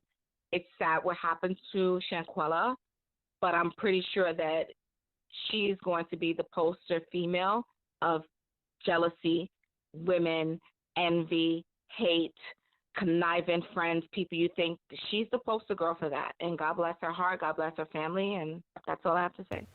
Well, I just want to say thank you for being so vulnerable to tell your personal story. And also, I would like to piggyback. You had mentioned Shanquella the night before. She was in this sling. Everybody was up and she was asleep. And Khalil, her best friend, recorded it saying body, body, body. We caught a body. Is that what you're referring to? Yes. Okay. Yeah, Yes. it definitely Mhm. seemed like I wonder, was she just so tired? But every time I saw videos of her or heard her voice, she had such high energy. So it was just interesting to see her out. And of course, people are saying he was just joking, but it got kind of eerie and cringy when she actually died the next morning of that body, body, body. So Mhm. you talked about she was drugged or they slipped or something, and I kind of feel that same way. I think that in this day and age, they have so many different type of drugs. I'm sure they have different Mexico drugs that you can take and it's non-detectable. I'm sure they Mhm. are advanced to that point. And then when we talk about drugs, Tylenol, is that a drug? That is a drug, right? Isn't it over the counter drug? It's over the counter, but I mean, if you put a certain amount in somebody's drink or dissolve something and they're not aware of it, it could be sitting in the bottom of a glass of a punch. We don't know, Right. who served what and who was doing what and what, but there is a possibility. But I did see she was like in a kind of a daze. Because if I'm waking up in the morning, I've traveled, I've been on vacation, and I'm waking up to madness. The first thing is going to kick in is fight or flight. It's fight or flight. That's the first thing. So I'm looking around the room. I'm looking at the glass. I'm looking at my desk. Like, how can I get out of this? But I noticed that Dejanay, they had it all set up because she was standing against that glass. So even if Shanquella wanted to pull the sliding glass to escape, she couldn't because she was standing there blocking her exit.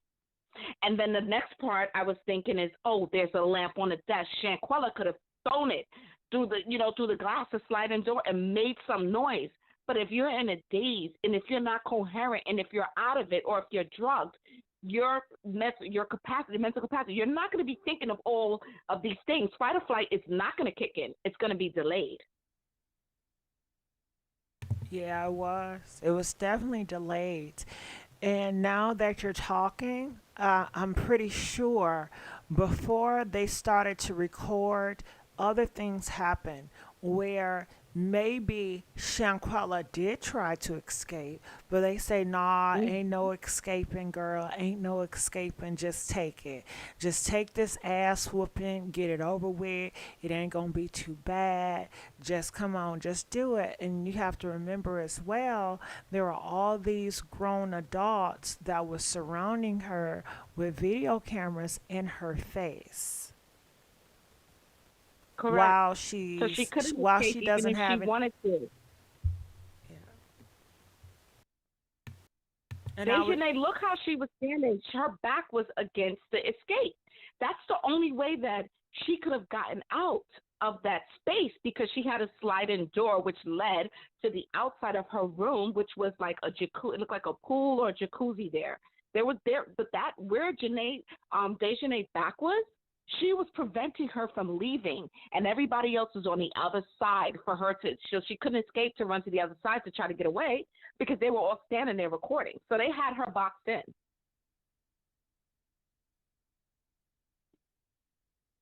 yeah, very well.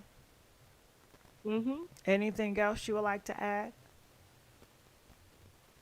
Just God bless you and your channel. Thank you. This world. You're very welcome. You're a very beautiful person inside and out. I've been watching you for the past few years, and one thing I could say is that this world is very dark now.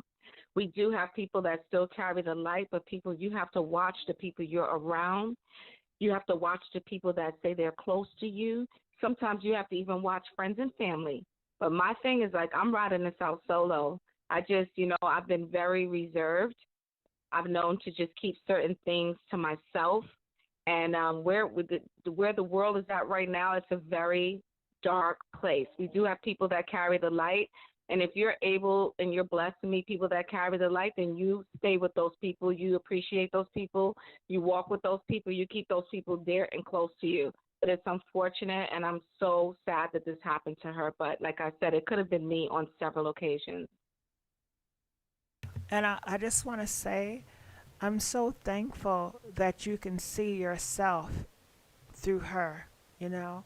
And I think that's the big disconnection is when things happen, people don't see that could be you. That is you, Hmm. you know? They say in their mind, it that could never be me, you know? You're right. And it's, guess what? It's by the grace of God that that was not you. It's the grace. It's His grace. And it's unfortunate. And who knows? Maybe this happened to this beautiful young lady to avoid 20 more million, 50 more trillion. Like maybe this was just to wake up these women, wake up young ladies to say, listen, there's a lot of things going on right now that's happening. People are walking out there, going to their cars. There's things that are attached to it, and you touch it and you pass out. It's so many things happening now, you know? So I think that we need to just not get comfortable and, like you said, see ourselves in her. Because if you're not able to see it, then you're walking blindly and you're saying, you know what? That was her. It's one in a million. It's not going to happen to me. And you never know. So, yeah. Thank you so much. Very well. All You're right. welcome. We're going to let you go at this time. Okay, so I just want to inform you guys we are taking calls. The phone number is on the screen. Feel free to call in 515-605-9737. Calling from 443. You're live on the air. 443. Hello, 443. Okay, so we're going to come back to 443. Yes, Um, Gigi. okay, hold on. Hello? Can Yes, you hear I'm me? here. Okay. Yes. All right. How's you Finally, I have was the able to floor? get through. I'm sorry Yes. about that. No, you're fine, Gigi. I just want to shout you out and thank you for covering everything that's been going on with this case. You've been doing an amazing job with the exposure. So I want to thank you for that, first and foremost. Yeah. But I do want to say there's a lot of bloggers, there's a lot of um, situations that's a lot of perspectives that's coming out of this case. And for one, because I don't want to jump all over the place, but there's a lot with this case. So going back to the CABO 6, I believe from what I've seen is that I don't think that there was more than just the CABO 6 of what we know. I've learned that we thought that the guy that was in the video with the beard, and also there was a guy, and supposedly Shanquella there before everyone else. Come to find out that supposedly, allegedly, is another guy. So I believe, for one, that there's more people involved in this case that we know, that we've counted. On the guest list, the first line was whited out, which leaves everybody else to sign in. But that's for one. Of course, it is definitely way more people in this involved than we know. That I do believe. And for one, looking at Shanquella's Instagram profile, and on Instagram when you have highlights of, previous places you've been or highlights you want to highlight, I think there's been jealousy, secret animosity between Khalil and her for a while. Even though he's been around the family and traveled with her and the family, I mean, he's got close to her. She trusted him. And even in the highlights, she's at the photo shoot with her business, and he's laughing, she's laughing, and he's jokingly saying, you better put me on your payroll. And she's laughing about it. But it seems as if, people joke, but that was some type of seriousness in that joke. And, of course, we can have our perspectives on, well, why did they do this and how did it lead to this and stuff like that. But I definitely feel like, of course, they planned this thing before they went to CABO. They planned it here in the United States. They already knew what they were going to do.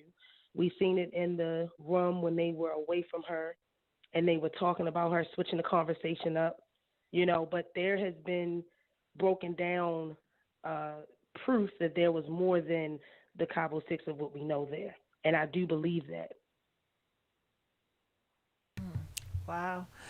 Very well. You touched on a lot. And one thing that stuck out to me was you said you believe it's way more people involved in this case. You believe it's more people that is trying to cover this up. Can we dive into that a little bit?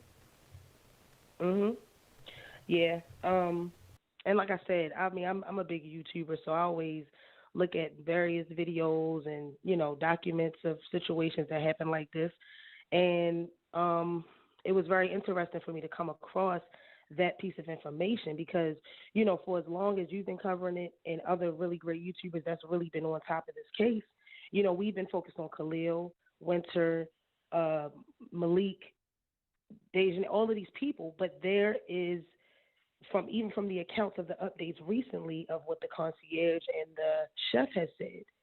So I think, we're focused on, okay, the CABO 6, but not also realizing that I feel like there's a couple more people that were there that may have not been so much in the limelight of the cameras or the video footage that we've seen.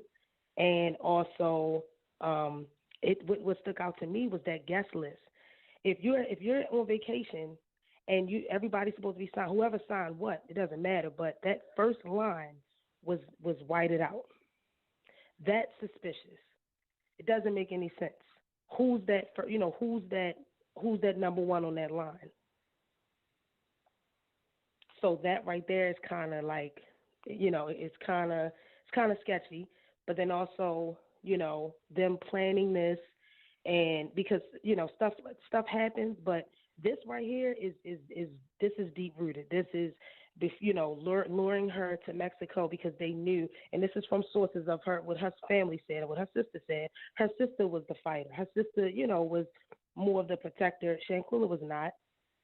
And like I said, going back to her Instagram profile, you could tell just by how her voice and how she interacted. She went to, I believe it was Jamaica. She went somewhere else, and you could tell she was a lively person.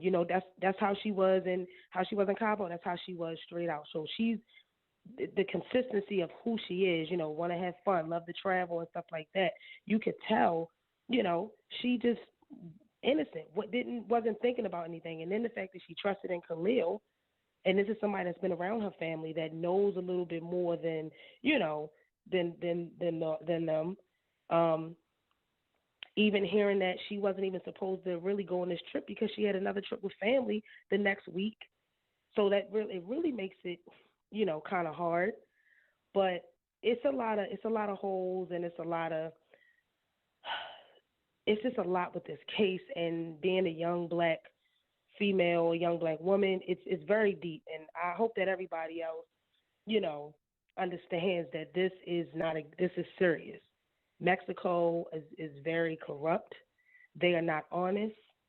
We've seen and heard of many of different cases in Mexico, and we have to be careful as Black Americans, especially going over there traveling and things like that, because they're not taking this as serious as we would or we should, because they're trying to protect themselves. They want us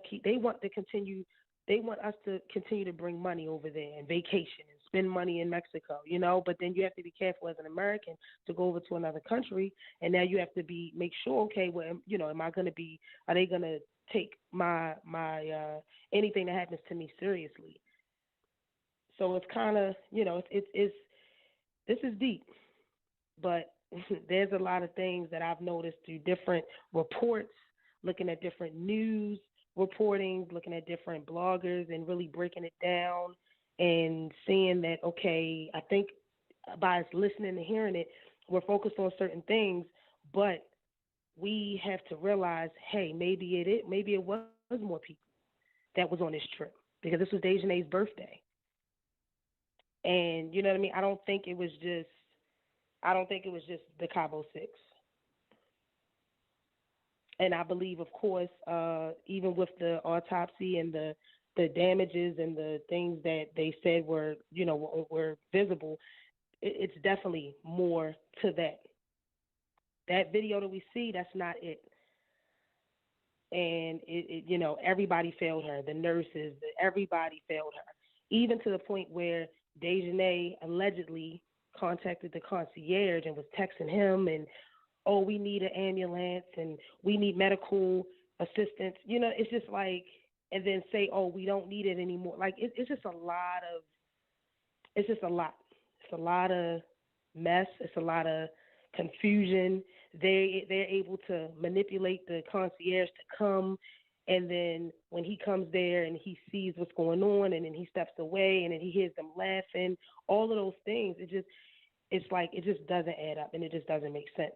And like I said, I do believe that she was the type of female young lady that, you trust in somebody that you consider your best friends. I've heard people, younger people, they always, oh, that's my friend, that's my friend. Everybody's not your friend.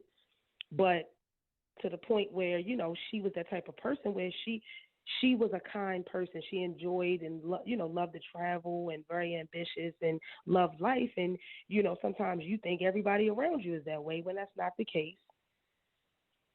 So I just think that's something that I don't know if anybody picked up on that, with that being it could be a possibility that there could be more individuals that was on this trip. Very well. Well, I just want to say I thank you 443, and I apologize for the wait. And I just want to say thank you for voicing your thoughts and letting your voice be heard. I appreciate that. Okay, so at this time, I'm going to let you go. And I saw in the comments section one thing I would like to address. But before I do that, I just want to give a big old thank you to Shelly donating $20. Thank you so much, Shelly. She says, may we see arrests this month for Women's Month. All right. So can we give Shelly a big thank you? Thank you. Also, I'm going to ask everyone, please like this video if you haven't done so, and please subscribe to this channel. So, earlier in this live, I mentioned Tylenol. I mentioned Tylenol to say, if someone took a Tylenol, would it come back in the autopsy that they had drugs in their system? I'm gonna say that again. If somebody took Tylenol, would it come back in a system that they have drug in their system in an autopsy? 90 seconds. I'm not sure. I didn't say that to say that she was on Tylenol. Of course, I think it was something much stronger. My first idea was a perk. Now, people take perks over the counter. If anybody is going to get any type of cosmetic work, they give you perks, or just surgery in general, they may give you perks. 60 seconds. It just made my mind wonder. And also, and please don't mind the 60 seconds. What that is, Blog Talk, they have a timer. And that 60-second mark is the last time for you can actually call in. So after 60 seconds, you can no longer call into the live. Now, everybody that's in the queue that's already called in prior to her countdown will be answered. But don't worry, because after I get finished answering everyone phone call that's holding in the queue, I will reopen the phone lines. And then at that time, 10 seconds.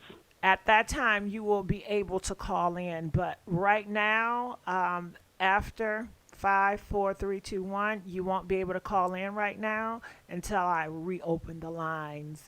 I know some people were confused with that, so I just wanted to let you guys know. So moving forward, the last caller talked about other people, being there at the CABO. Do you guys think that is a big possibility?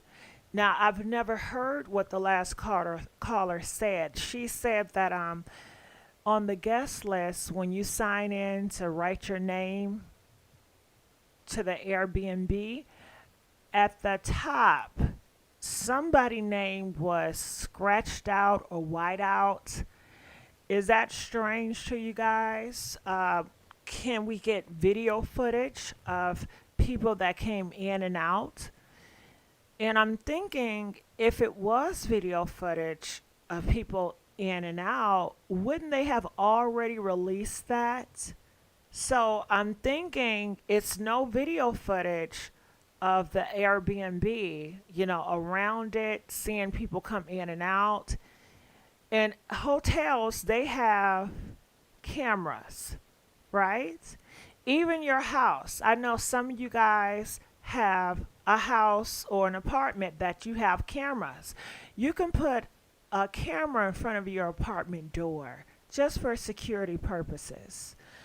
So none of those footages has been released, which makes me believe that they didn't have video footage to capture.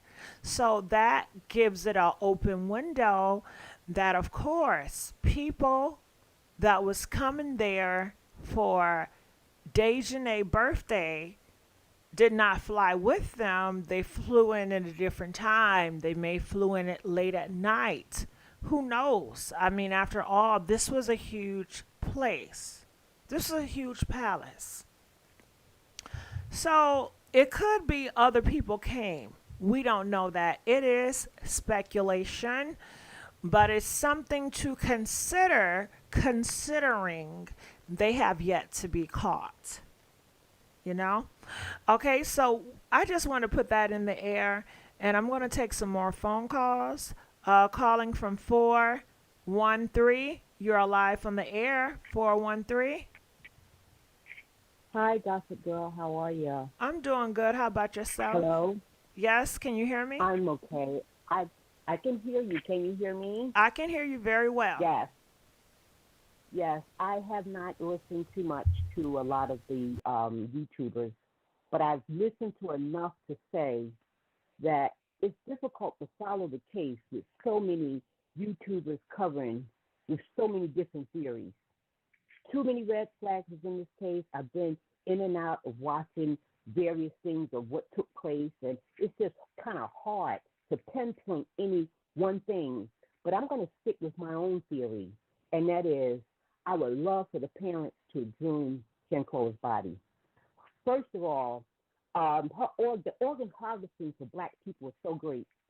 And because there was so much time spent on trying to revive her and her body laying there in whatever state, that only to lose her, it's like, it baffles me. It really does. I feel like the CABO 6, they're protected, and somebody should be arrested. Why haven't they been arrested? Because I believe it's bigger than what we see. I believe they were sent there. They set her up. They got paid to set her up. And I want to know if she still has her organs. Was she an organ donor? Her organs, I believe, they took them. For whoever's trying to save their life, because we, as the African American true people, the Mayans, Olmec, Inca, and the Aztec, the original people of Mexico, they know what we're coming there for. They don't want us there. We need to stay away from it because it is so corrupt that they are looking at Black people as being a threat. I would never want to go to Mexico or any place like that because they know the truth. They're trying to claim that land as their own, and it doesn't belong to them. So African American people, please, please watch yourself there in Mexico. It's coming for us. It is our land. We built that land. The Olmecs were the second people. The Mayans were the first. The Incas came after that, and then the Aztecs. All of those people were Black. We are targeted people. There are too many African Americans being taken out of Mexico, and I really believe it's because we are a threat to them. I would love for their family to exhume that body and to see if her organs are there. Okay. Somebody has those organs, and they're walking around today. Okay. I can't go with nothing else because it's just too much in the mix. that you don't know what to believe. Everybody's coming up with different stories. Let's arrest these people if they are guilty. If they are guilty, there is no question about it. Just arrest them. And I know the extradition process has to go through and FBI and all that. Do your job. Do your job, FBI. Do your job, Mexico, and let's lock them up. They planted this, and this was something that Shanquella is telling me. Nobody else. Shanquella's bringing this to me. Her organs were taken. With that being said, I thank you. Keep doing great commentary. I'm just all over the place, and it saddens me that we have to go out like this. We are chosen people. We are precious people, and we are valuable people. With that being said, thank you. Thank you. Very well. Okay, we're going to let her go. So I was looking in the comment section, and somebody said that it was a gated community. With that being said, they were trying to say that, hey, people can just not come in and out. It was a gated community. Well, do we have records of who's coming in and out at what time, and why hasn't it been released? If it was a gated community, which it is, I believe it was a gated community. How easy is it for someone to come in? If Dejanay have a code, do, Dejanay just give them the code to enter in? Do they have to call a certain place in order to get access? And are those things being recorded? Is people coming in and out the gate, since it's a gated community, is it being recorded? I know I have lived in a gated community, and it was not being recorded, and the cameras that they had up there did not work. Anybody could really come in and out, especially if you're coming in after someone else. So I don't know how secure was that gated community.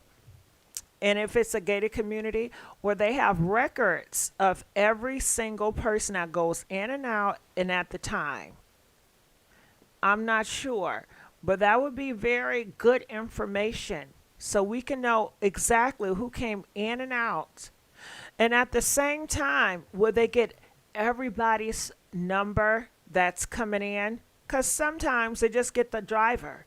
And if the driver name is being recorded, we're not going to get everybody. Just like Nazira, he was coming in, but, he was coming in with a taxi. I don't know if they get the taxi name because he's just a driver, or they're going to get Nazira because he's coming there to stay there. And if Nazira had another person there and another person in the taxi car, will we get all their names on the list as well, or just get one person? I mean, I don't know. So we're going to continue to move on. They said security guards at this community. Okay, they have security guards at this community, and yet someone was killed there, and we don't know what happened, and they allow CABO 6 to leave freely. So what is a security guard for? What is a security guard good for? Can you guys let me know? What is a security guard good for? I'm thinking they are going to be the watchdog to make sure. I think their first concern is the property, making sure nobody comes in and out that's going to do harm to their property. I think their first thing is to protect CABO. And when I put that out there, I think the nurses and the doctors and the receptionists, their first thing is to protect CABO and to protect the villa. I don't think their first instinct is to protect people that's been killed there. I think their first thing is to protect the villa. So, it just gives you more food for thought. So let's continue on with the callers. Calling from 757, you're live on the air. Hi, Gigi. Hey, how's it going? Pretty good. I want to comment, and I also wanted to say something as to the caller from 443. That was the caller who introduced the fact that there were other people involved. There definitely was other people involved because um, this wasn't a vacation. This was a planned attack, and it was something that they had planned some time ago. I remember the mom saying she believed that she had been planning the trip since June. So it definitely wasn't a vacation, and they weren't friends. The only person who was a friend was Khalil. The other folk were associates. They were people who attended college with her, and they had interactions through business that they had done because they had businesses. Um, the trip was set up under false pretense, that something that lured her there. So once she was there, then they just went forward with their plan. Now, the reason it was done in Mexico is because had they did it in the States, then we know there's black on black crime, but that really wasn't what it was. It was black who, killed her. But it was made to look like it was something that it wasn't. But had it been done in the States, then it would have been something that they could more than likely been arrested for. And because it was planned, they did it so that they weren't caught.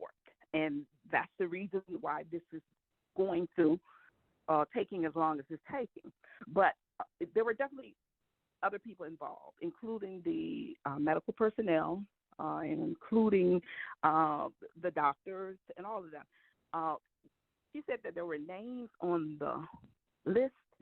Those names were part of the folks who came there and set everything up at the villa so they could have things laid out the way they were.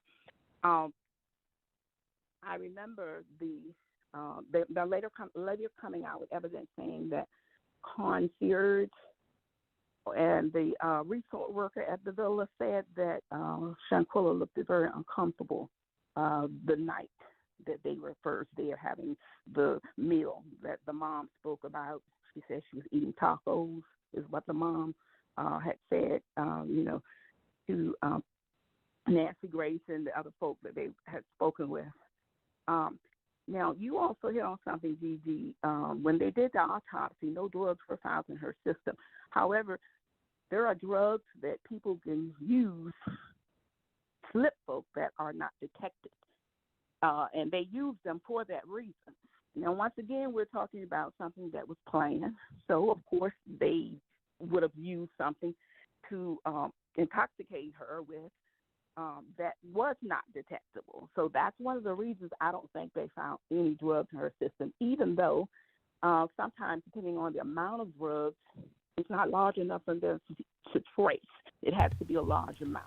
Right. Um, I right. think that And so I think, is, I'm sorry to cut you off, but I think that is so no, no, important to notate that I do believe that. I'm not sure, so don't quote me, but they will mm-hmm. trace if it's a certain amounts, if it's over, I guess, a certain amount, A but certain limit. everybody body is different. She was a Correct. small girl. She was petite. So what affect an average person would probably just take her out, you know? Um, so um, Correct. Continue on. And you talked about the list, and I wanted to get more information about the list because I guess I'm a little confused about how this list goes. So, is it that before I book this villa, I have to have a list who all is coming in? Is that how it goes? And only the people that's coming to the villa has to be on the list. So if I book this villa and Sarah, I didn't initially put her name on there and she wants to come, you mean to tell me she can't come in because her name is not there after I book the villa? Like, how does the list work? Well, it created community. They do have security, but much like you said also, the security is set up to protect the property. It's not, the security guards aren't there to police anyone or anybody. They're there to protect the property. So that's so that, they wouldn't have had anybody, just couldn't come and trespass into.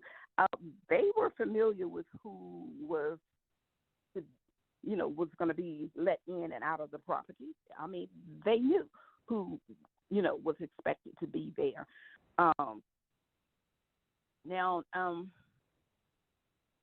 also, you said something earlier, too, about the culprit. Sometimes the person who you're not looking to be the person is hiding right there in plain sight. Yeah. Even to the point where they are sleeping with you. So something had came out by an advisor who had said that when this was planned, because there's a large bag to the gain from this, and when anytime money was mentioned, I noticed some folk would gravitate to $5,000 or $17,000. That's not money. That's money. That's money. But I'm saying that's not a lot of money. These people were people who had PPL loans, some of them, you disclosed some of that, and I saw it in some of your earlier content. I did see another blogger who had disclosed the PPL loans, but this was much standing. We're talking about 6 to 7 figures here is what they're standing to gain here with this taking out of Shanquella. This, like I said, this was a takeout, and they're standing to gain. She was in Charlotte. She was successful. She had businesses, and she was doing her thing, and they knew it, and they were familiar with that. So these associates did not like her. Like I said, if we want to call someone a friend, there was only one friend there, and that was Khalil. The rest of them, the mom clearly said they didn't hang out. They didn't, they didn't go places together. If you're friends with someone, you hang out, you go places with them. These were merely people she went to college with, and they were familiar with her, and they knew her, and they knew what she was capable of doing. And they say she was well-liked, but they said that most people liked her, but these people were jealous of her. They weren't jealous friends. They were jealous folks who were associated with her, who knew her, but they weren't her friends that were jealous. So that's the first thing I want to get out the way. They weren't friends of hers. Her friends, she didn't go off with friends, and friends killed her. So if someone believes they have true friends and they want to go on a vacation, a real vacation with their friends, I think they're going to be fine, because this wasn't what this was. These were not friends, and this was not a vacation. This was a plan, cold, calculated, to take Shanquella out. And it was made to look the way it looks because, like I said, there's a large bag that they're looking to gain from doing this, and everybody played a part in it. That's because that's the reason no one is speaking out. There are so many hands and layers to this. This isn't even a case yet. This murder situation has a lot of layers, and so I'm just going to say one other thing I wanted to say, and then I wanted to kind of just come on out because this here I have been just not saying anything. I called you before and spoke on this case. This situation, and this has been eating at me. I don't think I can talk about this anymore because this has really been eating at me bad because someone, I was given information that I just didn't want to say anything about. I've watched Crump. I've watched the different Tamika Mallory. I've just seen all the people who are involved with this, and hats out to them. And by the way, one other thing, South Africa is talking about this, and so is another blogger from London. So she's getting national attention, and it has. It's just going like in and out. But because the trip was false pretenses, set up to be a trip, it was said that a family member, father figure, not her father, but a mature man, had something to do with this. That's in her family. And I just want to say, because and then when you say that, that's eerie. That's why I didn't want to say that. But if you remember some of their own content, you mentioned something about you went through when Shanquella went through all her emails. I don't know. You remember that show you did where you were covering when she was going through her emails? I mean her text, and she was reading, stating about just how she didn't trust everyone, and how some days things was just. She made a statement about a family member, and she said that even when it came to your own family, you couldn't trust everybody. And I remember she had made that statement. Do you remember that in one of your blogs that you did when you talked about Yeah, that? I recall going through her Facebook messages. She left a lot Yes, of quotes, and she stated, yes. yes. And she had one, and so even when I knew that, I was like, oh, so this, when she said that about the family. But yes, so like I said, this was a ritual. I just elite said that this was a ritual, and that's what it was. It was a ritual. She was sacrificed, and like I said, and it was a ritual, and it's because a larger bag it stands to be gained. So that's basically all I wanted to say, and I thank you for covering the story. I really have appreciated you doing so. Thank I you. have been also contributing something. I contributed something to you the last time I spoke, and I'm going to also make a contribution to you because I love your platform and I love Thank you. you. Hello? All right. You have to, yes. I'm Okay. finished. No, I was just You're letting you more than finish. welcome. I was saying thank you. I Oh, appreciate that. I was finished. I was finished. I was going to say, you have a wonderful night. Enjoy the rest of it. All right. Okay, you too. All right. Mm-hmm. So I'm looking in the comments, and people want to turn it to me, and I'm asking you, please, please don't. Let's keep it on Shanquella. But a few people are asking me about my voice, and I'm not sick. I'm not tired. I am hungry, but I'm not tired. If you guys want me to be loud just for 1 second, please press 2. You know, I just decided to change it up. I don't think it's anything wrong with change. So I just decided to change it up. That's all. So we do have some other phone calls, and I'm still not sure about this list. Now, people are saying your name has to be on a list in order for you to get in. Okay, so if I'm there, can I say Roger is coming in with a group of boys? What if I met somebody at CABO, and they had a group of people in? Everybody's name has to be on a list, It's just curious. Okay, so here we go. Y'all ready? Thank you, Sean Davy Way. Sean Davy Way is here, everybody. Please give him a big thank you. Congratulations. He does wonders on his YouTube channel. He is a voice, also covering the Shanquella case and many other cases. Okay, so I'm going to do. Hey, how y'all doing? What's going on, baby? All right, so listen, it is some stuff out here we got to talk about. Y'all ready for that? Okay. Are you guys happy? Like, I hate that I had to do that. And I hate that you guys wanted me to take away from Shanquella just for a voice. Like, we have to stay focused, okay? All right, so we're going to go on to the next caller, calling from 615. You're live on the air. 615? How you doing? Hey, how's it going? Yeah, this is Afro Joe the Wookie, and I'm just in here listening to y'all talk about it, the whole thing. The one about the list is true. If police are investigating or FBI is investigating, they will have to check the list to see who came in and left.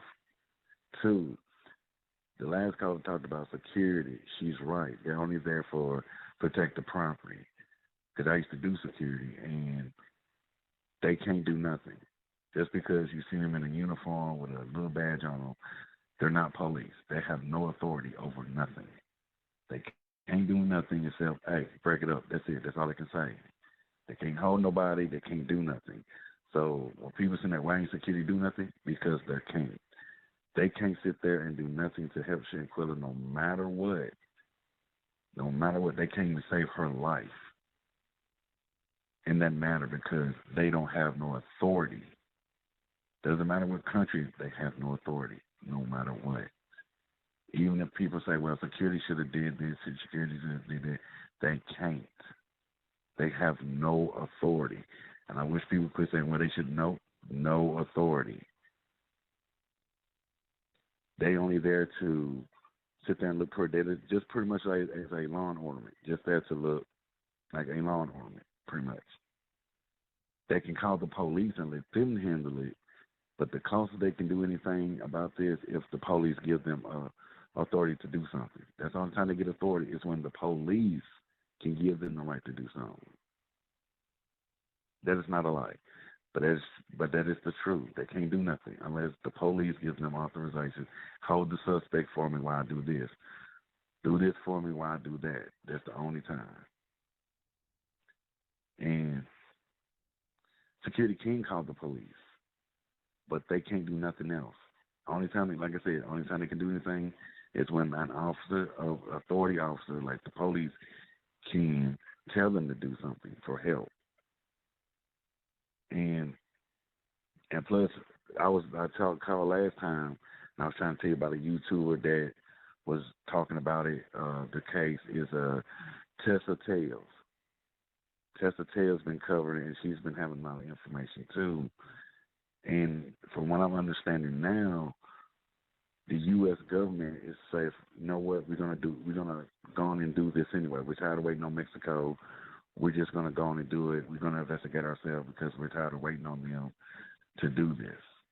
We're tired of getting tired of waiting on them giving us what we can do, so we're just gonna do it.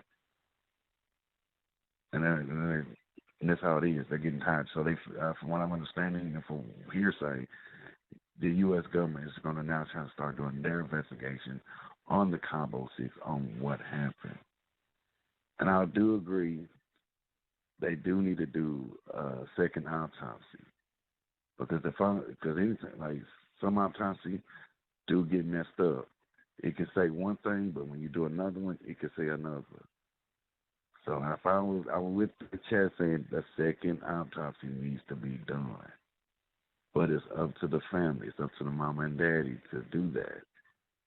And I agree with you, Miss Gigi. I wish people would stop hounding the mother and the sister on why ain't y'all say, because I know they still doing it. Look, they're going to grieve their own way. They're going to grieve their own way. And like I've covered stories like Shanquella's from Trayvon Martin, Michael Brown, and still there's more information that nobody knows. It takes us YouTubers to find out more answers than questions. And half the time, some police do look towards us to find an answer to a question. But you don't hear about it, but they do look towards us to find an answer. You might not know if they're looking at us, but they do. Half the time, police does use content creators to do a case. And there's been times where they actually came out and said, well, I had to go to YouTube and check out a YouTuber to do a case. Or I had to get information on this and this and this and this because I don't know what to do. But I'm glad that you and other YouTube content creators are keeping this story alive. Even Nancy Grace is keeping this story alive. And she's a white woman. And she's still keeping this alive. Because you usually hear when black crimes happen, they say it for a month, and that's it. This one was keeping this story alive long enough so everybody continued to say her name. Continue to say her name. And it's true about it's true about harvesting organs, but it's only for the black men, not black women, to correct that conversation. But I just wanted to call in and say what I had to say. Thank you, Miss Gigi. Continue the good work. Thank you. God bless you. I wanted to talk a little bit more, if you don't mind, about what you talked about as far as security and their job, and the list, because I'm still trying to figure out the list.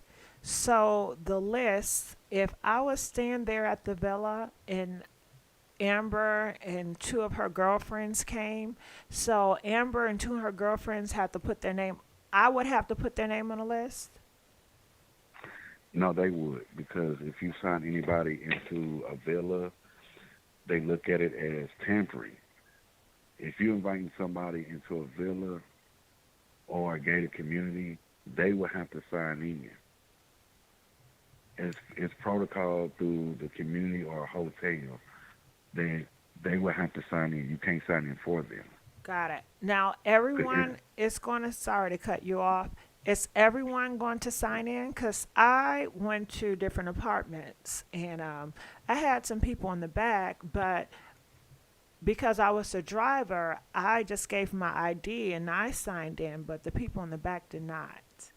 So, how does that Well, work? Does that work the same over there or different? depends. It depends on what country, county, or state you're in. It's all different depending on the property, because usually it'll be how they want it. If it's a gated community and you're a taxi driver or a Lyft, that would usually have the taxi driver give up their ID and to bring the people in. Some places where make it where let you bring them in. They'll let you bring them in, but they still make the passengers sign in. Got You it. just have to drop off the other. Okay, so I wonder, can we get the protocol for this villa? Can we get how this villa works when it comes to people coming in and out of the community gate? And from my knowledge, a security is supposed to always look around. I know you guys not going to believe this, but I was once a security guard in my past. And I used to do security for different sets. And you know, the job, Yeah. I wasn't a real, I didn't have a gun or a badge or anything. I was just like a watch security. And I would just sit there and just be observant. But half the time, I'll be honest, I did not, I was on my phone, not paying attention because it was kind of boring. But in his job, he's supposed to absorb, like be watchful. Now I did hear that Kobo Six, they went outside, they took a cigarette break during this whole ordeal. I don't know if you heard about that or not. Did you hear about that?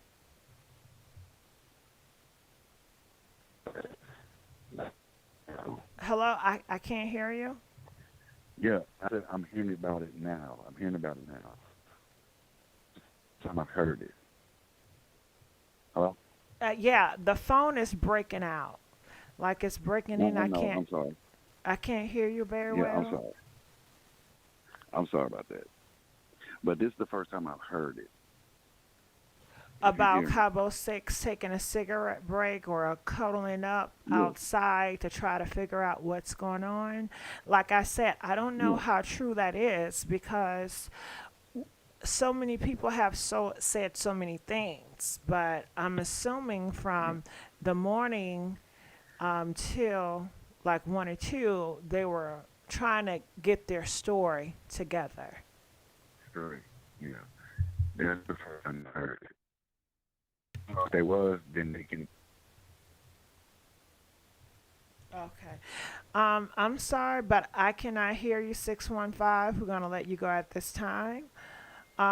But I thank you so much for calling in and weighing in. People are saying in the comments section they smoke weed, they smoke marijuana. Um, did the Cabo Six, did they bring marijuana? Were they smoking weed? Did they smoke cigarettes? They were drinking? I'm not sure. That's an interesting idea. You know, if they were smoking marijuana, will we see any traces of that on the floor or cleaning up? Did the cleaning ladies, are they going to report it? I doubt it. I'm sure a lot of people go to these villas and they smoke a lot of marijuana and they do a lot of drugs. Do you think the villa is reporting that their customers are coming there to do marijuana and drugs? Comment, let us know. I doubt it because their number one goal is to protect that villa, and they want to make sure the customers that come there, they are relaxed and they can do drugs and they can smoke marijuana, and they want their customers to feel at home.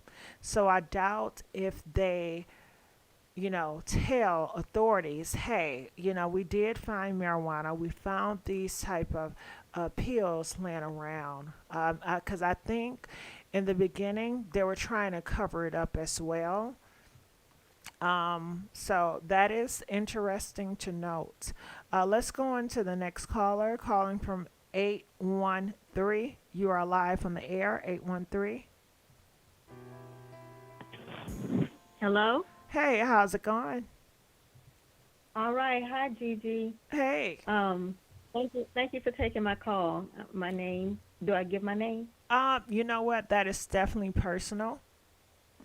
Okay. Well, I won't give my name, but I have been a content watcher as well, and I just wanted to piggyback off of one of the callers that called. I think it's 443 or 433, saying that there was more people than the CABO 6, and on one YouTube content, and I can't remember who brought the content. I think it was that lady that started in the beginning. She was like a Puerto Rican girl or something. I forget what her name is. But in any case, Tessa Tales. Yeah. Shout yeah. out to Tessa Tales. She does excellent work. Go ahead. Yeah, she does. And she had a piece of footage that when they first got to the villa, it was in the chef was cooking the tacos. I'm making the tacos for them, and they were drinking and giving toasts and everything. And around the table, you can see Shanquella on her phone, like she might have been filming something. And on the table, somebody from another angle was filming the table, and the table was set up for 8 people instead of 7 people. And then also, while Shanquella was filming, you could actually see through the window out on the lanai, there was somebody out there moving around in a white T-shirt, and it looked like Nazir. Now, Nazir said he was not there until the next day. But in that piece of footage, you can actually see the reflection of Nazir sitting down and then standing up and moving around on the back lanai. I think it was out by the pool, and coming towards the area where they were going to be having their meal. And I just thought that was, something to give, to the platform as well. I Because think he said he wasn't there until the next day. But on that piece of footage, you can actually see him moving around where the reflection in the window was him. Okay. Yeah, I think it's something worth discussing. I'm sorry to interrupt you. But That's okay. how sure how sure are we for certain that that is him? Could have been someone else. Now you say the table was set for 8. Now that's For 8 interesting. people. Who set the table? I wonder that the worker set the table. Do you think one of the girls set the table? I can't say for sure, but, and I shouldn't assume, because you know what they say about assuming. But I just would think that, being that it was a celebration or, coming to have a party, that the people who was cooking had other people who were like setting up for this event. Got it. And I may be wrong. I may be wrong, but um, for them to be on a vacation or getaway and relax and have somebody cooking for them, you would think that that would go along with the cooking. Somebody setting up the table. But on the table there were 8 plates instead of 7. Yeah. Well, I think you're right. I think that it was pre set up. I think that just like if anybody would go to your home or people homes out here, if their table is decorated, they're probably going to have it Mhm. set up to the max, Mhm. just for the look Mhm. of it. And it's a villa. Mhm. So, Mhm. I'm thinking they just had it set up. And when people come Mhm. in, they just didn't take those plates away, you know? And for that Right. other person, could have been, Mhm. Malik could have been one of the other guys that were there, or could have been another guy that was there. How certain are you Mhm. sure that it's Nazir? Uh, and I'm thinking because after he did that ranting video, it was like the same clothes that he did in the ranting video was the same clothing that was reflected through that lanai window, that sliding glass door window in Cabo, and it just looked like his frame, the T-shirt, and his hat. Yeah, and also I wanted to touch on, when Shanquella was going through um, the villa looking for the associates, um, saying, "Hey, don't take that long for y'all to get naked." And then before she entered the room, she heard somebody saying they was gonna keep it hot, and she said, "Keep it hot, what?" And then, the next thing you see is this tragedy happening to her, and this girl wailing on her. I guess that was the keeping it hot, you know. And they did diss her. They did diss her, and you know, I gotta try to put myself in Shanquella's footsteps. And God gives us a sixth sense as a woman, and she had to have felt something was off about these people, and stepping into this room with this energy that was not right. you know she didn't know what was coming for her, but she knew something was not right. And I just thought that when they woke her up out of her sleep also, that they had shown in one of the footages that there was a pill bottle on the nightstand by her bed. And somebody could have she could have taken something to go to sleep. Somebody could have put something in her drink, when they were all partying or whatever. And it just could have been one of the two of that, to say why she wouldn't fight back for herself. you know you know Shanquella, aren't you going to fight back? And she says simply no. And the lady that said, well, she wasn't trying to protect herself or whatever. I guess when you're drugged like that, you feel limp. You don't feel like you have the wherewithal to fight back for yourself. And maybe the way they woke her up, they knew she take something to go to sleep. Like her friend Khalil, he was supposedly know everything about her, and he might have said to her, well, she takes stuff to go to sleep or whatever, Percocet or whatever, to go to sleep. And they probably had a conversation. Yeah, we could wake her up out of her sleep, and she won't. She'll be groggy. She won't fight back or whatever, whatever. But I just wanted to point those things out to you. And it was something else that I felt was important. Oh God. Um. Oh my goodness. What? Well, think about Um. it. I mean, we can come back to it. It's no rush. Oh. Um, but Okay. yeah, because All you right then. go ahead. I thank you. I thank you for taking my call. I thank you.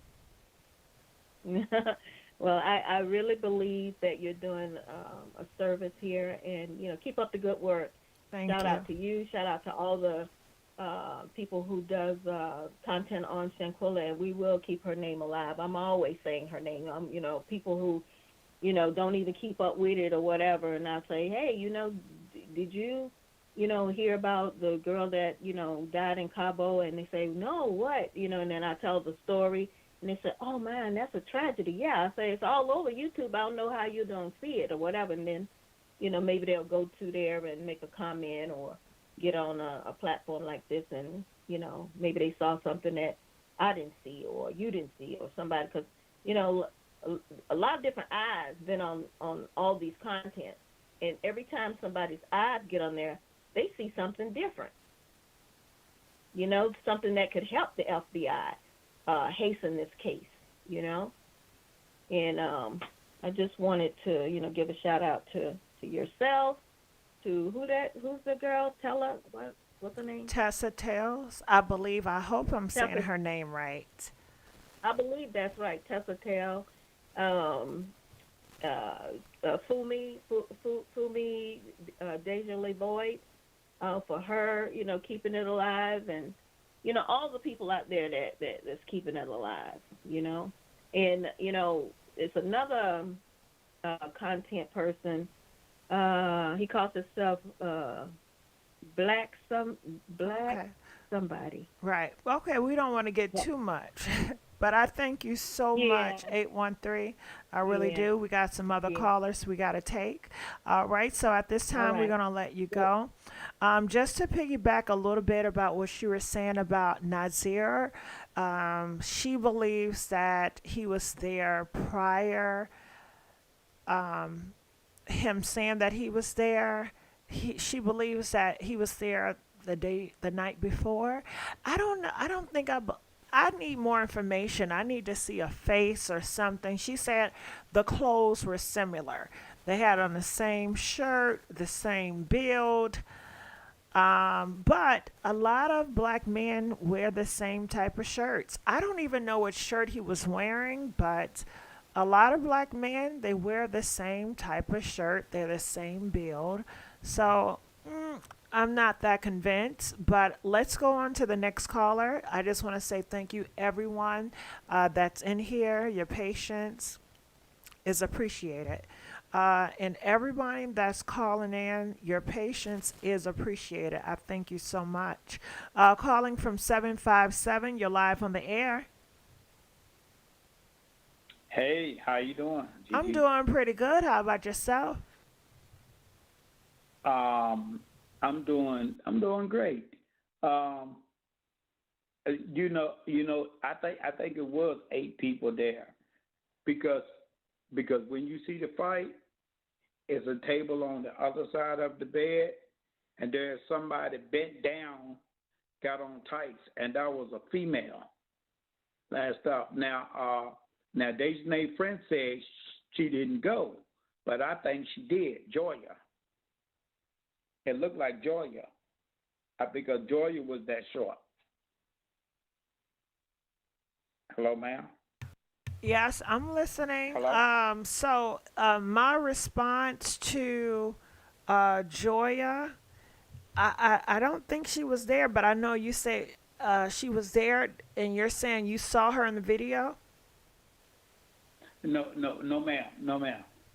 I said that, but I said that it was a girl who looked like her was on the other side of Shanquella bed, bent down by the little table. Got it. The table like they got in hotel, right? And she was light skinned. Got it. So you saw her face? But yes, I seen that face before and everything. Yep, I seen that face before. Okay, and the video footage that you're referring to, you can actually see a face. Yes, yes, yes, yes. You can see the face, but they bent down. But they bent down so much they got on tights. But you can see the tights too, the tights that they have on. Got it. Well, if you All right, it's a could, female. email me that footage, so we can share it with everyone, so we will all be in the light. Because at this time, a lot of us don't know what you're referring to, but I put my Okay. email on the screen. It's MissGiGi at myyahoo.com, and feel free to send that video link or a screenshot, if you will, of the face, so we can discuss it. And Okay. I just want to say thank you so much for bringing that information forward, because this is new details. I had no clue. Yes, yes. When they was fighting, it was a female on the other side of the bed, bent down, light skinned female, bent down, nasty up, and me and Hollywood Nick said the same thing. We said the same thing. I said Hollywood Nick, I seen it too. I seen it. I said I seen her. Yeah. All right. Yes, Well, ma'am. very well. I Okay. thank you so much, 757. At this time, we're going to let you go. All right. So, what we're going to do now, Thank you for using Blog Talk Radio. Goodbye. I'm ending one show on Blog Talk Radio to open up another one. Blog Talk Radio, it's a place where you guys can call in and I can hear your voice over the airwaves. Okay? So, I'm using a different device. It's called Blog Talk Radio. Anybody can sign up for it. If you ever wanted to have phone calls calling in and you can speak to people, I wish they had something better than Blog Talk Radio, because it does come with its problems. But I'm going to go live again so you guys can feel free to call in. I'm going to press direct connect. Okay, so just hang on there for me for 1 second. If you guys can right now, please Your like show this now, video. press 1. To hear important instructions, Your show is scheduled to start in 35 seconds. All right. So at this time, I would like for you guys to please call in. The phone lines are open now. I know 5, 10 minutes ago, you could not get into the phone calls. If you called, something would happen. It would say it's not a new show. So now I reopen up the phone lines so you guys can call in. Feel free Your to show call will go in. live in 5 seconds. There we 4, go. 3, 2, 1. Blog Talk Radio. All right, the phone number is 515-605-9737. I'm asking everybody to please like this video. We are begging for likes right now, or we're asking for likes. I'm not going to be begging too longer. Okay, so until people call in, oh, we do have phone calls right now. So calling from 863, you're live on the air. Hi, Gigi. How you doing? I'm doing pretty well. How about yourself? Great. Thank you for still keeping this story alive and bringing awareness. Your show is beautiful. The mood is right. So don't listen to other people saying something about passion or whatever, because this is you are already showing your passion for keeping this on your platform. But I was calling to let you know that I was booked for a girls trip November the 12th, because I think that would have been a holiday, and I work in schools in Florida, so we were off. It came out that week because my family was panicking like, oh my God, y'all need to cancel y'all trip. Y'all don't need to go. And we were booked to leave out, I think, that Friday. So they had to be the 11th or the 12th of November. And the story broke either that Monday or Tuesday. So whatever date that was, around the 9th or the 10th, but I know that was the same week. What happened is, and I could just say it's God or whatever, I'm from Florida. We had a tropical storm that came through. It shut down all airports leaving out of Tampa or Orlando. And so we ended up rebooking our trip for Mexico. We went to CABO's. I was like 15 minutes away from the villa that Shanquella them stayed on. So if you want to ask me any questions, you're welcome to ask me. How was the mood there? It was so beautiful, Gigi. Like, different from America. The air was different. We went, the way they checked us in, like, I don't know what they're dealing with their, I was told there was an Airbnb. That's number one. I was told that that was like a Airbnb, and Shanquella had a couple of those that I guess she used to lease out. So that's why their check-in is probably fishy and everything ain't lining up, because we didn't sign no name on no list. I had to sit down, give them people my passport, give them my license, and they checked me and my roommate in and put a band on our wrist that cannot be cut off or removed unless they do it.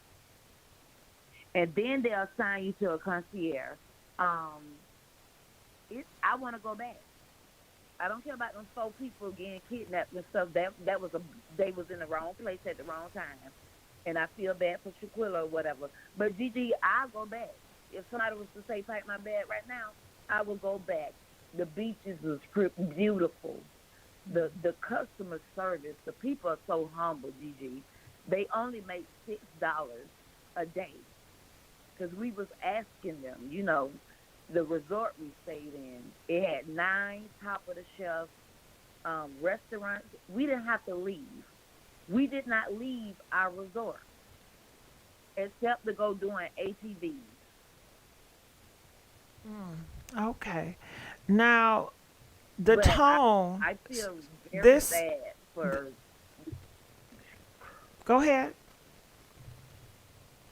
I just feel just terrible that this happened.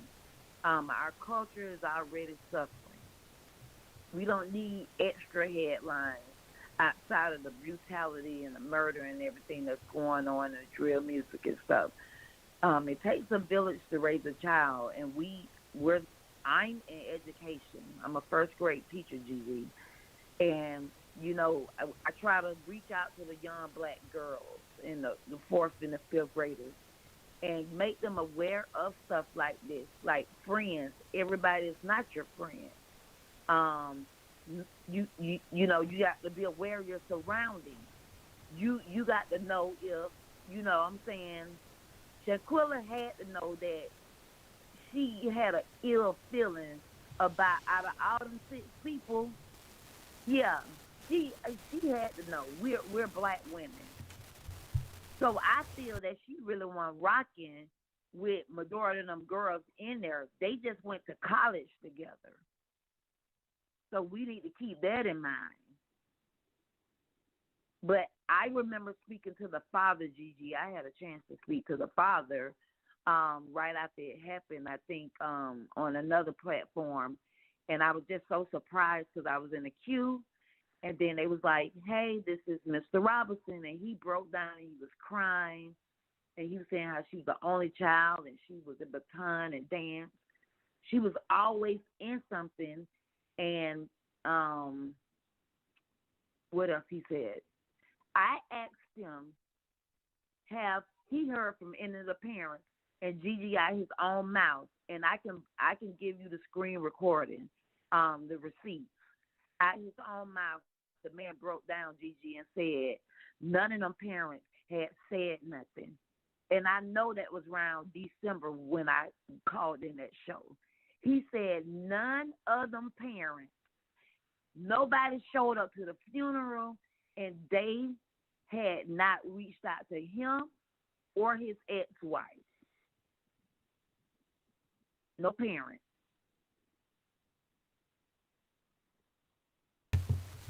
Yeah, that's a tragedy, and that's why people feel like their parents should be in jail as well. But I wanted to ask one question. I'll let you go. When you was over there in Mexico, and did people talk about Shanquella? Nobody mentioned. Nobody mentioned. My group, it was 9 girls. To be honest, Gigi, it really wasn't a lot of black people. I don't know if it's due to COVID or the inflation. We saw like 2 groups here and there, but girl, child, we was just around a lot of other races of Latin descent, like Colombia. People was from Canada. But I can say this, Gigi, and let me let you go because I know I don't talk your chat off. Airport. I don't know. For them 6 hours, you asked the question, what do you think that they were doing? They were trying to get their story together, but they were packing up their stuff as well. And Gigi, you have to call the concierge. The concierge, is whatever resort we was on, they have their own transportation company. It comes along with the flight. It came along with our 4 nights. We stayed there.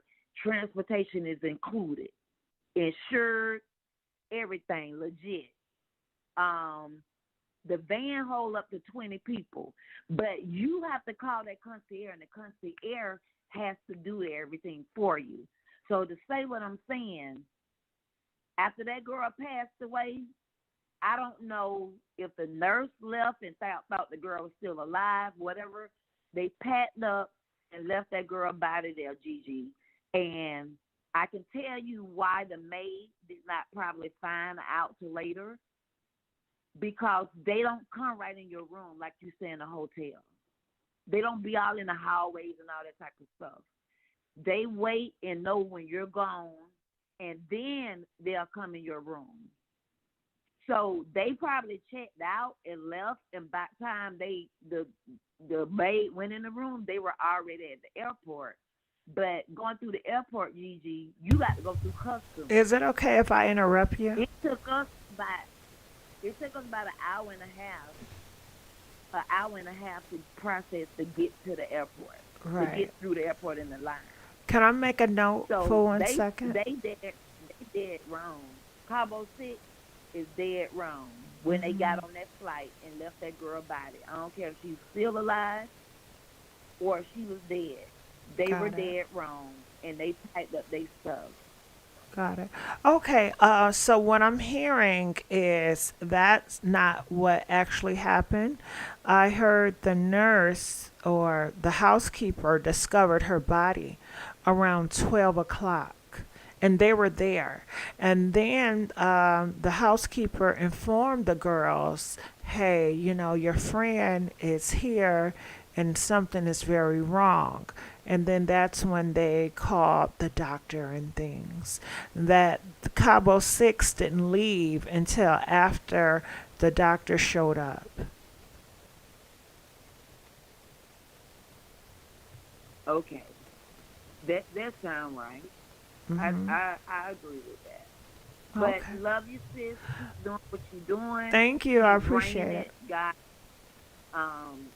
prosper your platform because you do what needs to be done. So stay woke, my sister, and keep coming through. I appreciate that. All right, so we're going to let you go. We're going to go on to our next caller. I'm going to look in the comments section and seeing how everybody is doing. Please like this video. We are begging for likes. The only left for dinner with their disgusting selves. Yeah, the video is he talking about. Tell her to talk louder, Gigi. You sound perfectly okay. So callers, maybe I should put the volume up on my speaker so you guys can hear the callers louder. Okay, so calling from 314, you are live on the air. Hi, Gigi. How are you? I'm doing good. How about yourself? This is a really, really good conversation. But I got to say this. The last time we talked about Shanquella, it got a little ugly, and I was almost scared to call back. But this conversation is so much more civilized. And I hope I can shed a light on some things that I've heard. I've been sitting here trying to take a few little notes, okay? We as women are blessed with when people keep saying she sensed something. It's female intuition. Sometimes you just know something's not right. I feel out of place. I'm uncomfortable, okay? I do remember this kind of year they keep speaking of, saying that Shanquella was kind of standoffish with these people once he finally talked. I don't know why it took him 3 or 4 months to open up his mouth and finally talk. But he did say that she was very uncomfortable and everybody else would be here and she'd kind of come in last and she was very quiet, you know. But I don't know why, like I said, it took him so long to talk. Can we go to the attack that morning? I honestly, I saw all kind of tapes slow down, and I'm going to have to go back and look, and maybe somebody can identify somebody squatted down in a corner. I don't know. I'm just listening to the comments. But the person that we don't see clearly on that video is Winter. I wonder, could that have been Winter squatted down in these tights they're speaking of? I just don't know. If I can cut you off for 1 second, I apologize. But in the comments section, they said that it was a shadow of something else. I believe a luggage of sort. That it was not a person. However, some people still believe it was a person. So it's up to debate. Okay. And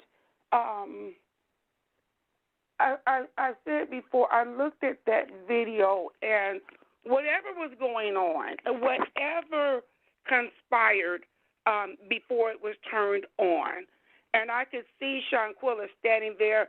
It looked like almost she was trying to reason with Dejanay. She had her hand up, and it was like, now, wait a minute.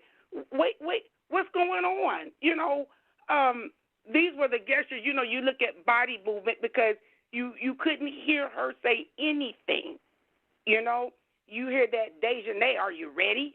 You know, and the way she was acting, Gigi, I've been a young person. I'm sure there's some young people in the comments.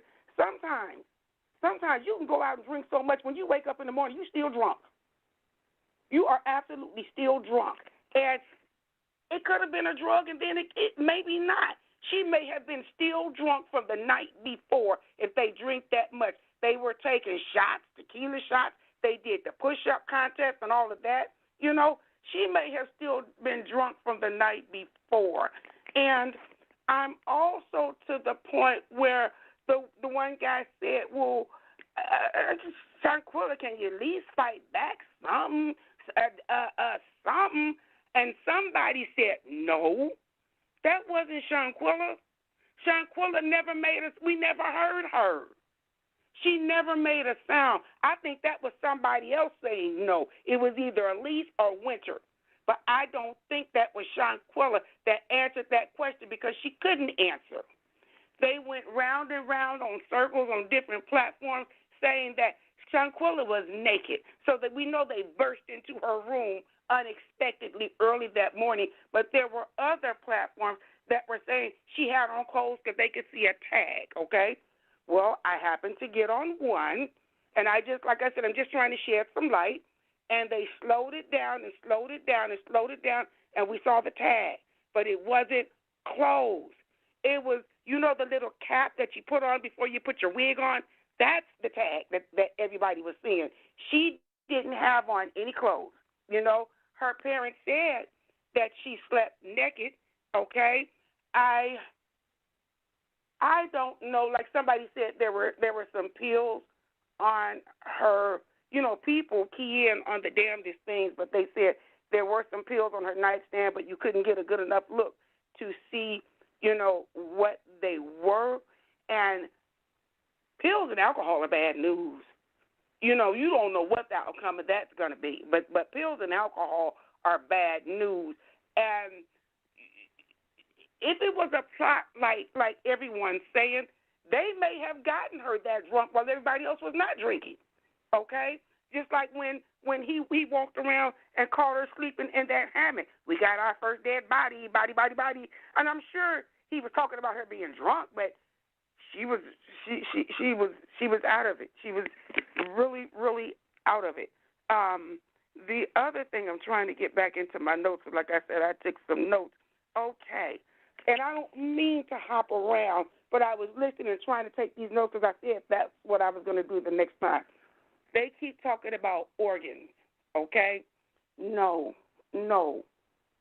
I work in a hospital, okay? When you're brain dead or something like this, and if anyone has ever been through this, and the doctors come on in and they talk to you and they tell you what's going on with your loved one, they're not here anymore. Their body's here, but they're not here anymore. That's when they talk about organ donation. They can't get your organs after you die. They take them while your body is still alive. They even do this thing called a walk of honor where they walk you down there because they know with your organs, you're getting ready to save some lives. So your organs are taken while you're alive. She wasn't alive anymore, okay? So the organ thing, no, ma'am, okay? It was talk about Nasir being there the night before and them seeing him out on this balcony, okay?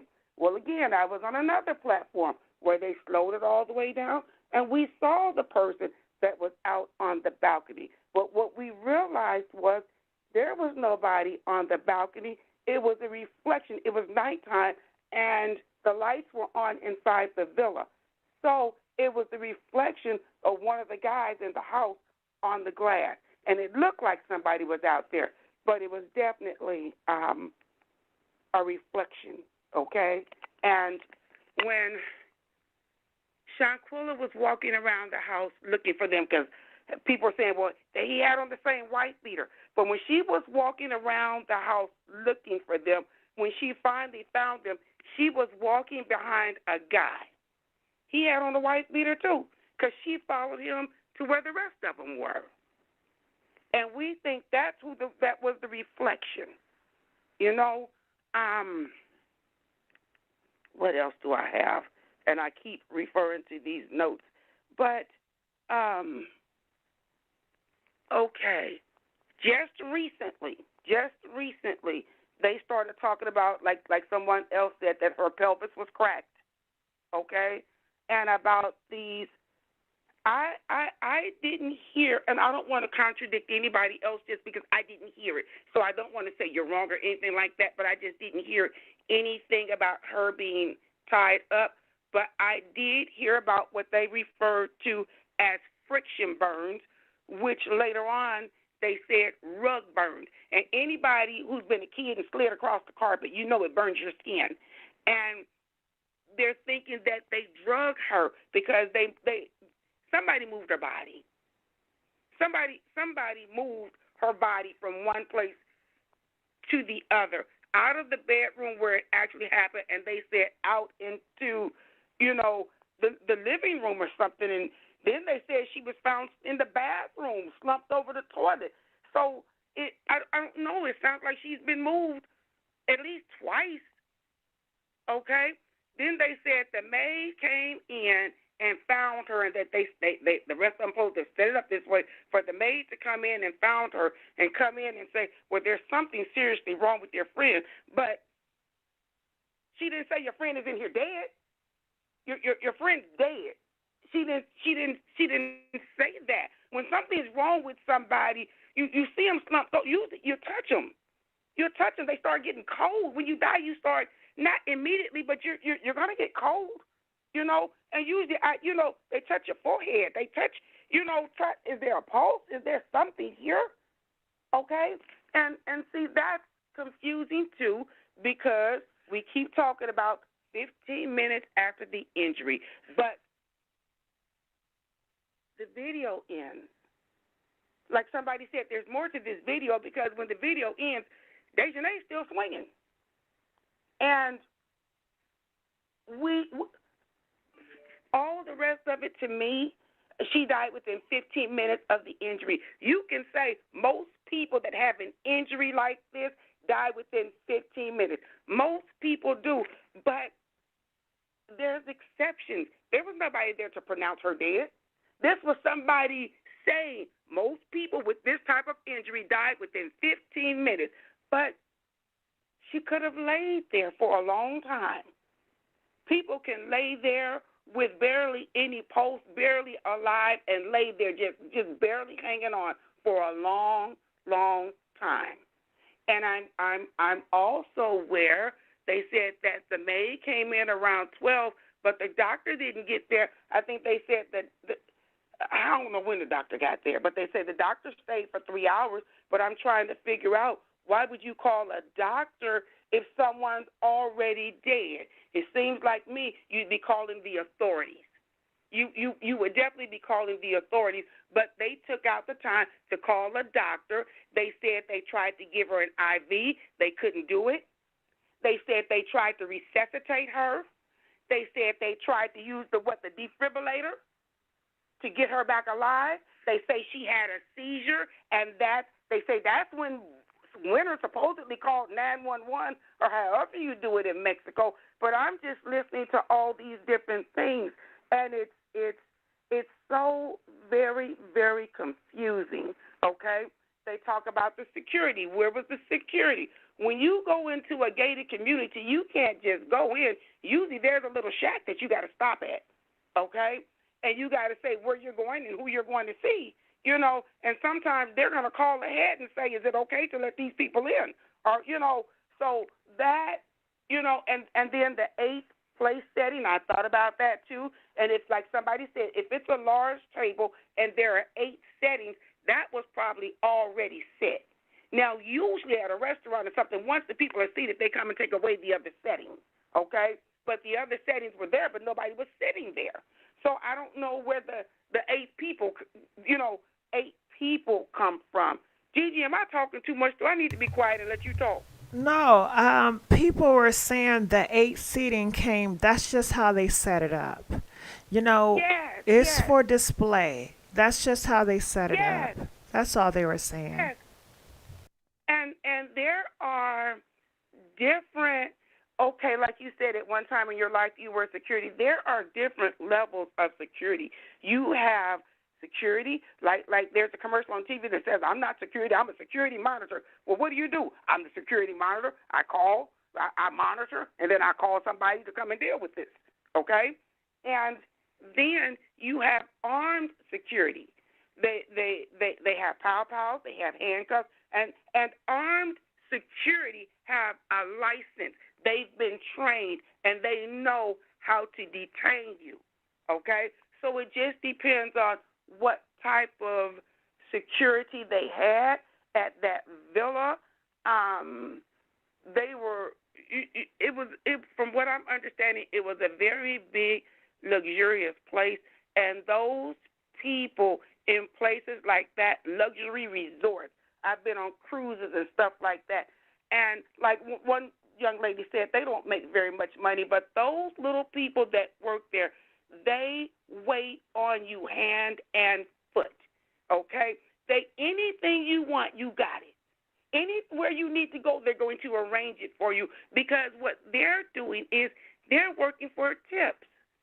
A lot of their income is tips. So they're going to treat you good. They're going to make sure you have a good time. This is why the chef was there cooking tacos. They had this connoisseur that the Dejanay was texting. He was at their beck and call, basically. Okay? Whatever they wanted. If they wanted a bottle of alcohol, I'm sure we made sure they had it. Whatever they wanted, they were going to get it. And it's so hard because, okay, we went through this thing with Nancy Grace. Okay, Nancy Grace is on the case. She's on the case, okay? And we thought something was really, really going to happen. And Nancy Grace, she's a beast. She's going to get it. And she got it in the limelight. And then she just went away. She just went away. And then they keep showing her. But if people would pay attention, she did that last year.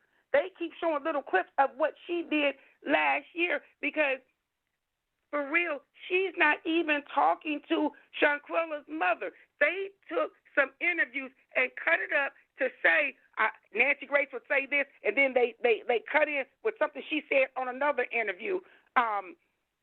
But it was pre-recorded, basically, and they done edited it to look like she's talking to Shanquella's mother, but that was not Shanquella's mother. And anybody who really, really listened, you could tell. I heard her say that on another show. And I heard her say that exact same thing, the exact same way on another show. You can go back and find the other on the news.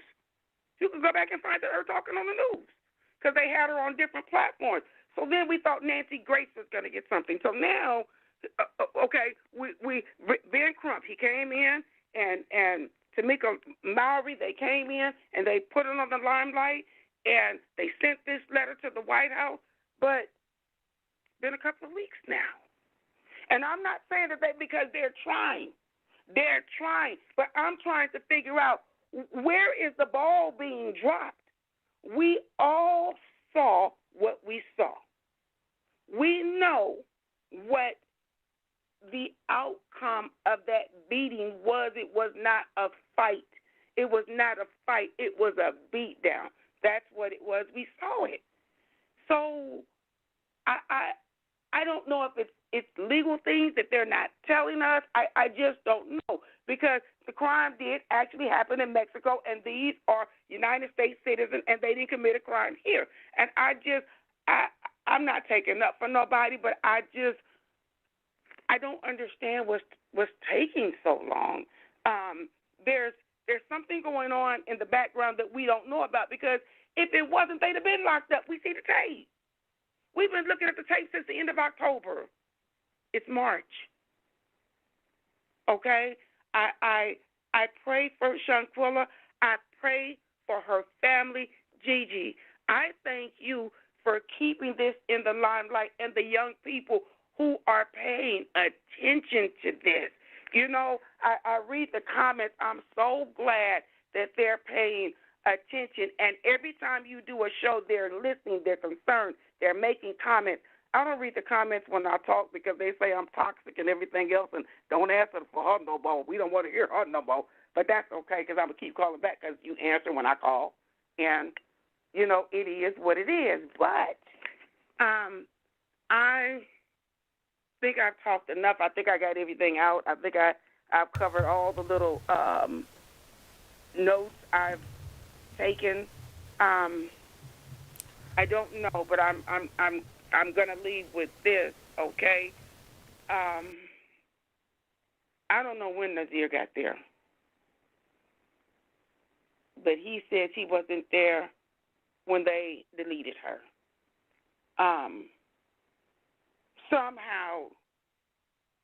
Somehow he let them convince them to join into I guess the cover up, should you say? I don't know. Because it's an ugly situation, you know, and I just pray for that child's family. I thank God for your platform, you know, and the young people that you have in the chat that are truly listening and paying attention and that we are keeping this out here, okay? With that, Gigi, I'm going to let myself go. Well, I just want to thank you very well. I just want to say thank you so much for calling and letting it all out. And I truly apologize for you having a bad situation the last time you call. That is not what I want my callers to leave having a bad experience. So I do apologize about that. And moving forward, I would try my best to do better. I thank you so much, 314. And I thank you. All right. All right. So we have some more callers. I'm looking in the comment section. The young people aren't listening. They still just got back from spring break in Mexico. Okay, I'm reading the comments here. We have some more callers in queue. I'm asking you guys to please to call in to weigh in. I went live so you guys can speak out about this. I'm gonna. Okay, so you guys ready for some more? And I do have some notes, but I want to save it for another live. The few things that I want to dive into, but I'm not going to dive into it this live, it will be probably tomorrow, is Shanquella laid there for hours upon hours, barely living, but people are saying she can still hear things that's going around. Could you imagine, like,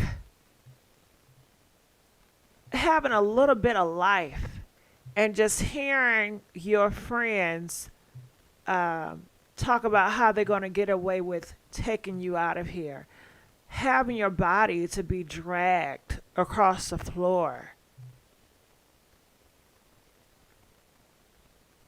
or even having your daughter in that situation or your son in that situation, you know? Okay, so let's continue on, and let's see who else we have on the queue. Calling from 872, you're live on the air, 872. Hello. Hello, 872. Yes, hello. Hey, how's it going? You are live on the show. Feel free to talk about Shanquella. Sure. I just wanted to make a comment. I had heard her mother say that her best friend Camilla, well, I can't pronounce his name, Camilla, that when he came back from the trip, he was so nervous that he couldn't even stand up straight. And a few days later, he moved out of there. They lived next door, literally. A few days later, he moved, and they don't know where he is. And then I saw another video where the concierge was saying that, he did arrive late because he was filming himself when he was coming. I guess he was covering his own tracks to make sure people knew he wasn't there when that incident happened. I saw that video as well. But the concierge was saying that after everything was all over with, he was also in the room with the rest of them laughing, but he was supposed to be her best friend. And, Shanquella had a clothing line for children, and so did he. And they were also saying she had got some kind of PPO loan, and apparently he didn't, and that could have caused that as well. That's all I wanted to say. Got it. Well, but I do think he was the cause of it. Okay. I will tell you what I heard about it. I heard he got a PP loan as well. But the only difference is he wasn't successful. He had to pay the government back. Yeah, he didn't do the right things, so he had to pay it back. And Shanquella, her PP loan was forgiven. That's what I think. That's what I thought. And maybe because they were so close, maybe he knew of where her money was.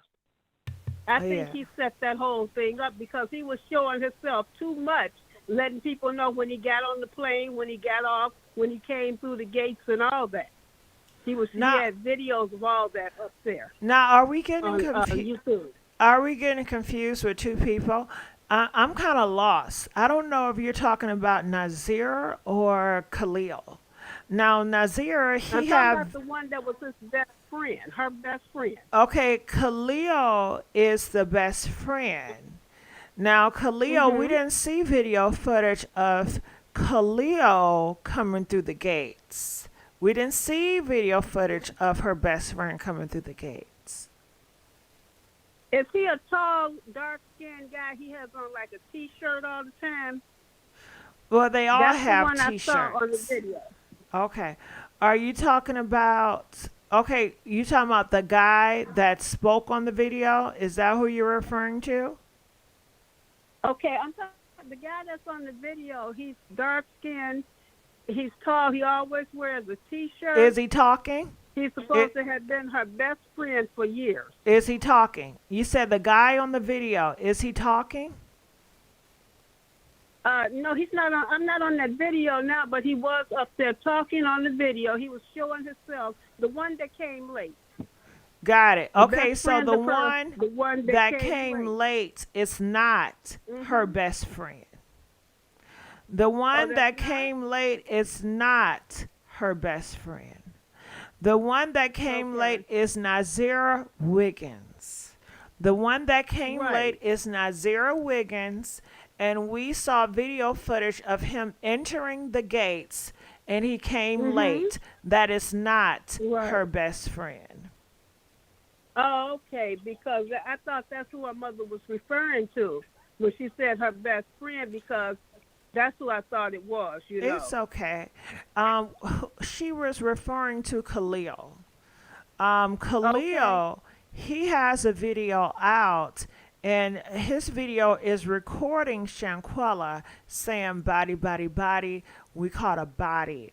His video is recorded the day before Shanquella dies, the day before Nazir Wiggins entered the gates. Okay. I don't know, but I know one thing is sad, and because, I mean, they're taking a long time to even give her family justice. I mean, it's just sad, you know, but I'm glad everybody is keeping this open to let people know we need justice for Shanquella and other people that get involved like this. This is ridiculous. This went on in October. We're almost in April. But that's all I had to say. You know, I guess I got them mixed up because I thought it was the one that came late because he was showing, apparently he knew about it. Because he was showing himself arriving and all the time, talking about the time he came and everything. Why would you do that if you knew something was going down? You was making sure they knew you weren't there a part of it. But you knew about it. Think about that. Why would you, you know, I got to cover myself so they'll know I wasn't there when this went down. Because here's the video showing me when I was coming in, all the time frame when I got there. Right. That don't make sense to me. Why would you have to do that? So, you know, I thought that was her best friend. Yeah. It's okay. But it's a lot of players involved. So this case is a mystery, and it can get confusing. You know, I've been confused a lot of times. So it's okay. But thank you so much. I just hope we can get some justice for her. Right. Because the next person that tries this, maybe they'll think before they try something. Because this is ridiculous. So hopefully, that they'll get justice for this young lady, because that was ridiculous. I saw the video. That wasn't even called for. It wasn't even called for. The young woman didn't do nothing but become successful, and they were jealous of her. She's beautiful, and they were jealous of her. But I do hope her family gets justice, because it's taken a long time, and I thank you and everybody that's keeping this case open. Thank and so you. she gets justice. Thank you so much, and God bless you. All right, 872. Thank you. I'm going to let you go at this time. All right, so at this time, I'm going to ask everyone to please like this video. We are asking for you guys to like it. It motivates us to continue to talk about topics like this, and it also helps with the algorithm. So I'm asking you guys to please like this video. Going on to the next caller. Well, let me look at the comments first. It says, don't talk about your money to anyone. It ain't no one business. Okay.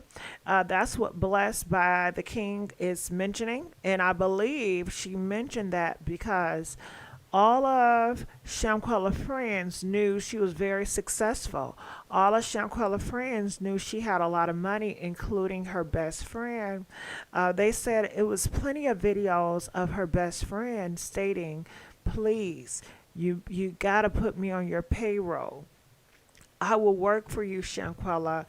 I just want to be close to your money because you make so much of it and you make it look easy. And I'm trying to do the same thing and I'm in the hole." Okay. So let's continue on. Calling from 346. You're live on the air. 346. Hello, 346. Hi. Hey, how's it going? Thank you so much for allowing me to come on the show. And I have been watching this, and I'm going to say some things. Please forgive me. But I'm going to take, if you've been watching the story, see, the night before this happened, all of these young ladies and that were there, they were playing a game that night. And I'll never forget, I happened to have the opportunity, and thank you to all the creators out there that do this for a living. I was live where we literally down in a 3 or 4 hour time. Okay. All the Is tapes, it? I'm sorry to the interrupt parties, you. Is it possible if you can move it to a different space? Because I really want to hear what you got to say.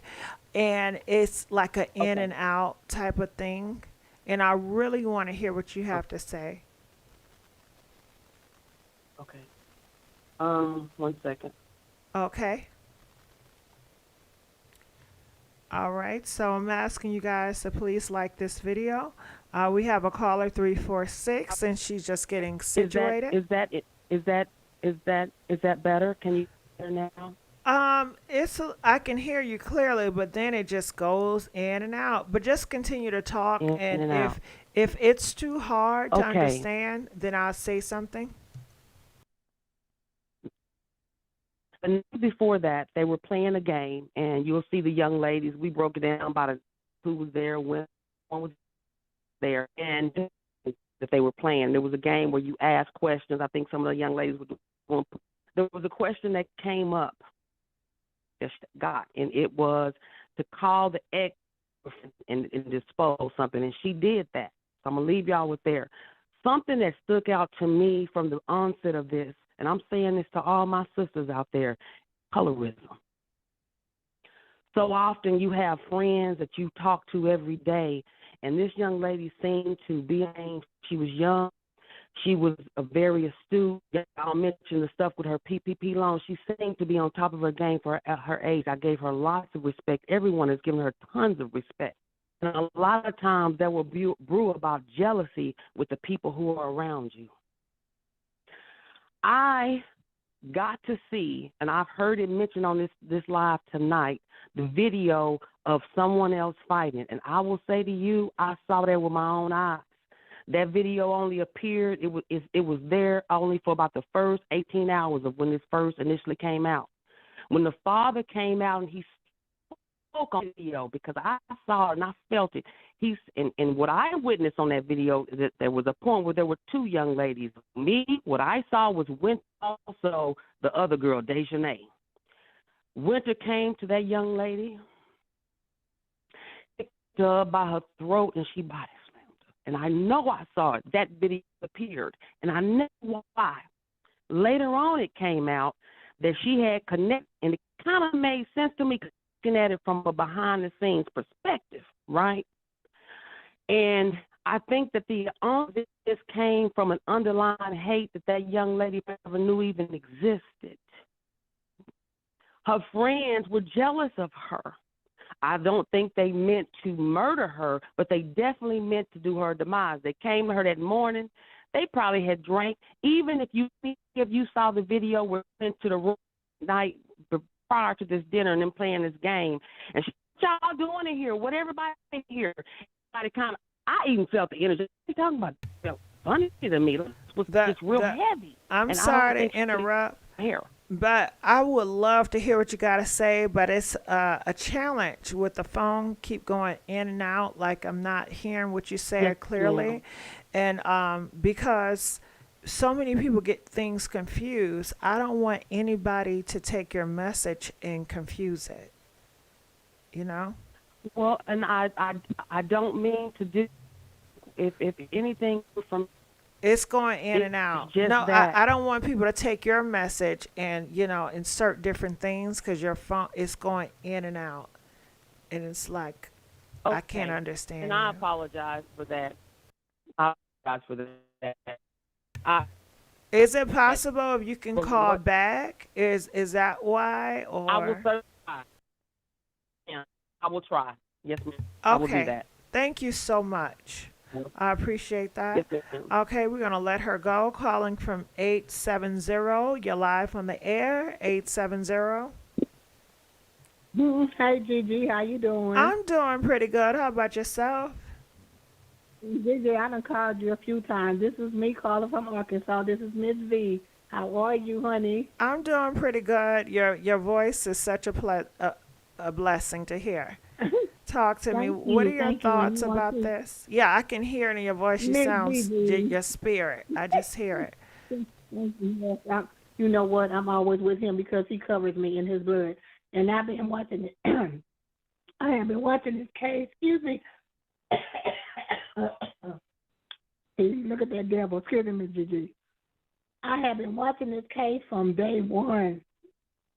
And it's crazy because I have been watching another commentary earlier, and it was like the whole autopsy came out today, and I was like, oh, wow.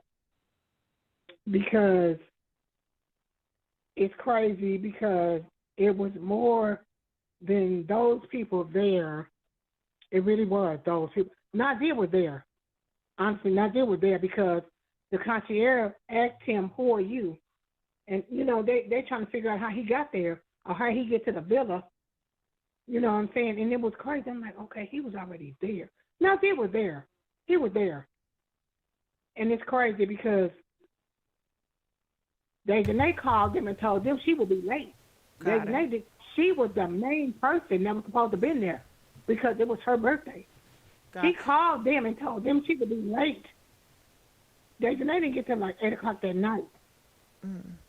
If And you I don't, was like, well, I'm sorry. somebody else- I'm sorry to interrupt you, but if you don't mind, could you send us information of Nazir Wiggins being there? Because we all want to feel how you feel, and a lot of us we don't.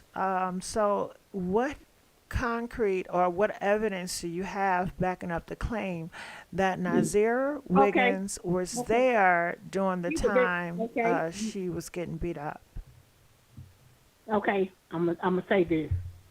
I don't like to bring other content creators on your platform. Go to Hollywood Nick. She has a timestamp when he pulled up at the villa at 2:17. Nazir was there. From what the autopsy said, she was already dead. Got it. She was Now- already dead, sweetheart. Now, are you saying that he was there before she passed away, or before Dejanay hit her, or did he arrive after What, Dejanay that? hit her? Because, no. Yeah, he arrived after that because he said he Okay, didn't get there. yeah. So what time he said? What? Yeah, I exactly. agree. But when I agree with it's that. In the, exactly, it's a timestamp when he pulled up playing Dr. Dre and the band that he was in. It took a video of him. He was taking a video, and it said 2:17 that day. Got it. Dejanay Okay. was, excuse me. You know what it she is? was already gone. I'm sorry to interrupt Yeah, you. she was already gone. Yeah, I'm sorry to interrupt you, but it was just a miscommunication. When you was describing Nazir being there, I thought you were saying that he was there before Dejanay was hitting on Shanquella. Oh no! Okay. No, ma'am. So no, yeah, ma'am. I just wanted No, to get ma'am. that clear. They called them and told them that she would be late because she was going to do a little shopping, and they told her it was okay.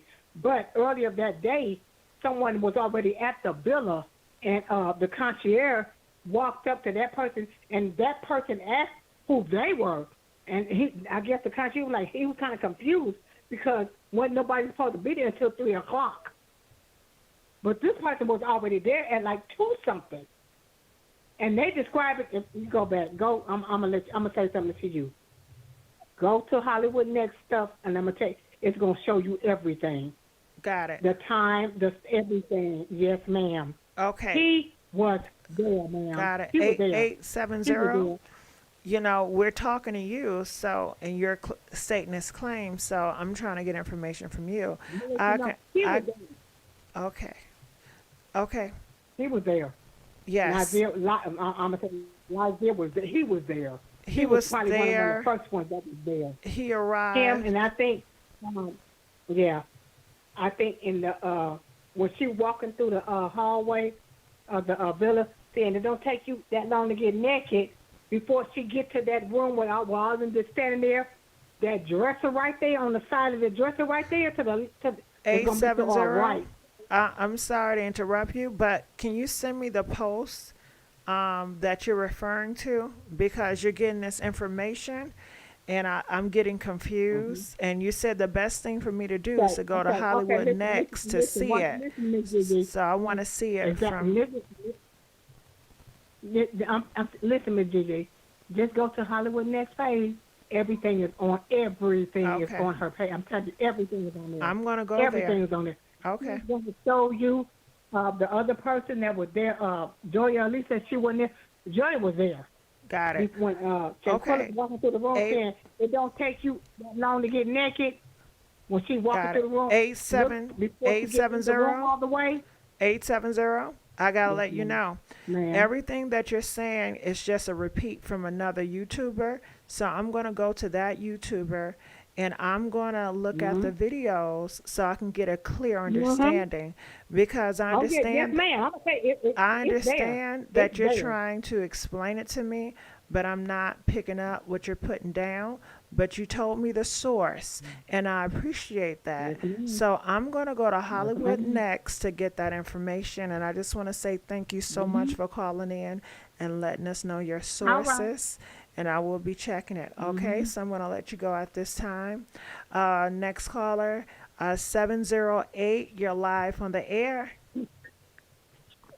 Hi, Gigi. How are you tonight? I'm doing pretty well. How about yourself? I'm doing good. I just want to first and foremost thank you for continuing this case. I think a lot of people have forgot about it, but a lot of us have not. And like everyone is saying, I'm just confused as to how it took place in October, the end of October, and it's already been 6 months and nothing. You know, these people are free. With that being said, this case personally changed my life. It helped me to be on guard and to really, really just get into, you know, what I believe in spiritually and my higher power and just to learn the signs. So I think that this case happened so that a lot of people could wake up, you know what I mean, and be more aware of who they surround themselves with, who they call their friends. Because I've unfortunately cut off so many friends. Shanquella was 25 and I'm 10 years older than her now. But when I was her age, I would try anything, you know, to help someone out. You want to come here? Sure, I'll go there. I was always there, and it seemed like Shanquella was just a sweetheart. Like, she just wanted to love people. She was so kind, and she had good energy, and obviously they didn't like that. So I personally think that she saw signs from before the trip. Okay. I don't know. What do you think? I think that's possible. That because a lot of people, we see signs, especially you say that she was such a sweetheart, she was so nice. You know, a lot of those people with those personalities, they have so much hope for everyone, and they have hope that people that are bad will turn around and be good to them, and they have hope that, you know, if you hated them on Monday, maybe you'll love them on Wednesday. You know, some people, they want the acceptance. They want love from everyone. They want everybody to be happy, and they're willing to sacrifice themselves to make everyone happy. You know, and unfortunately, sometimes hope can be set up as a delusion. You have to come to reality that some people, no matter what you do, no matter how much you've been backwards, they won't change. They may give you false illusions of hope that they are changing and they are your friends, but I wouldn't trust it. And it seemed like, yeah, she was very sweet and very trusting. Mhm. And like I said, the reason why this case hit me so hard is because I saw myself in her, and it broke my heart because that could have been me. That could have been a lot of us listening right now. And I try to enforce, like, please, ladies, gentlemen, be careful who you call friends. Be careful who you hang out with. Be careful who you drink with. Be careful who you do other substances with, because a lot of people do not have good intentions. They're unhappy with themselves, and so they find this happy target, and they just want to take their anger out on them. And I feel like that's what happened. She was successful. She was beautiful. She was happy. She was good looking. Like, she had a nice little body, everything, and people loved her. She had her own business. So it's just so sad, but that's the reality, is that this can be prevented. And I really hope that a lot of these young people wake up and that bullying just stops. Like, we need therapy. We need healing. Okay, yeah, So yeah, that's about all I have to bullying say. needs to stop. Yeah.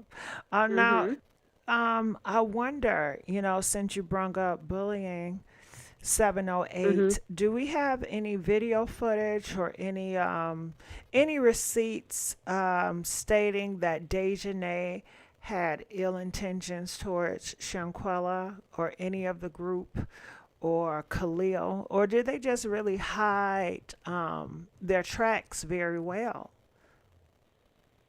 I think that they hid their tracks very well. I think that they congregated before. You could tell in the video when she's like, what the hell say what? Whatever she says with her cute little voice, you could tell that they were just like, oh, here she comes.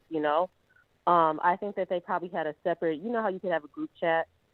Everything that they did, they probably did not include her. And I think a previous caller mentioned that she wasn't really close to Dejanay and Winter and all of them. And I do think that's true. I think that Khalil was her best friend. So basically, she just put, like, her hopes in him. She thought she would be safe because she was with him. She may not have known Dejanay and Alyssa and Winter and whoever else. I mean, I know she knew Nazir, but yeah. So she probably just went because she needed a vacation. But I honestly, in my spirit, I feel like God warned her not to go. And it's just hard. That's what broke my heart. That is what yeah. So listen to your spirit. If you get a bad feeling from somebody, whether it's a romantic partner, whether it's a friend, whether it's a family member, guess what? Remove yourself from that situation. Stay prayed up, whatever you believe in. Stay protected, because the world is getting dark. And this is one of the cases that I hope wakes a lot of us up. It sure did wake me up. As soon as someone says something to me, like that they intend, oh, you think you're better than that, which I've gotten before, I cut them off. I'm sorry. I want people to stop being so nice, because I was that nice girl for so long, and you can end up unalive.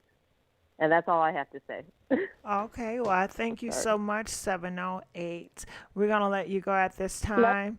And I'm just reminded of hearing Shanquella's voice. The hard thing to face is she had so much life.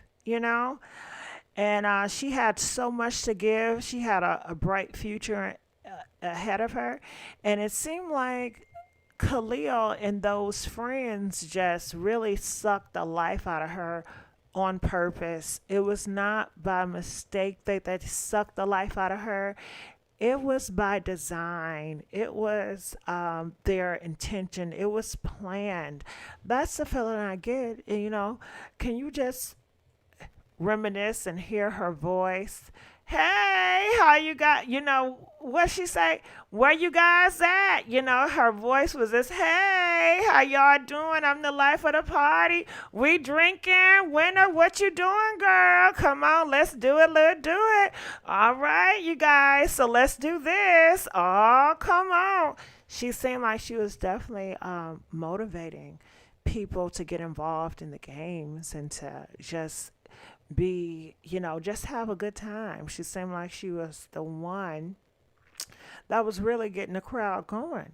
Now, I haven't heard Dejanay live, so I don't even know what she really sounds like.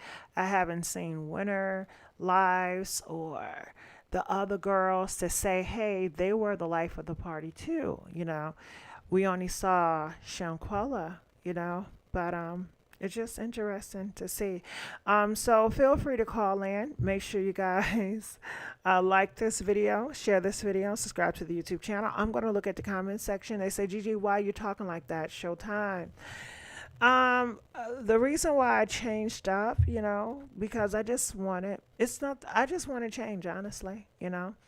Some people appreciate it, some people don't. And I understand that, and you have every right to feel how you feel.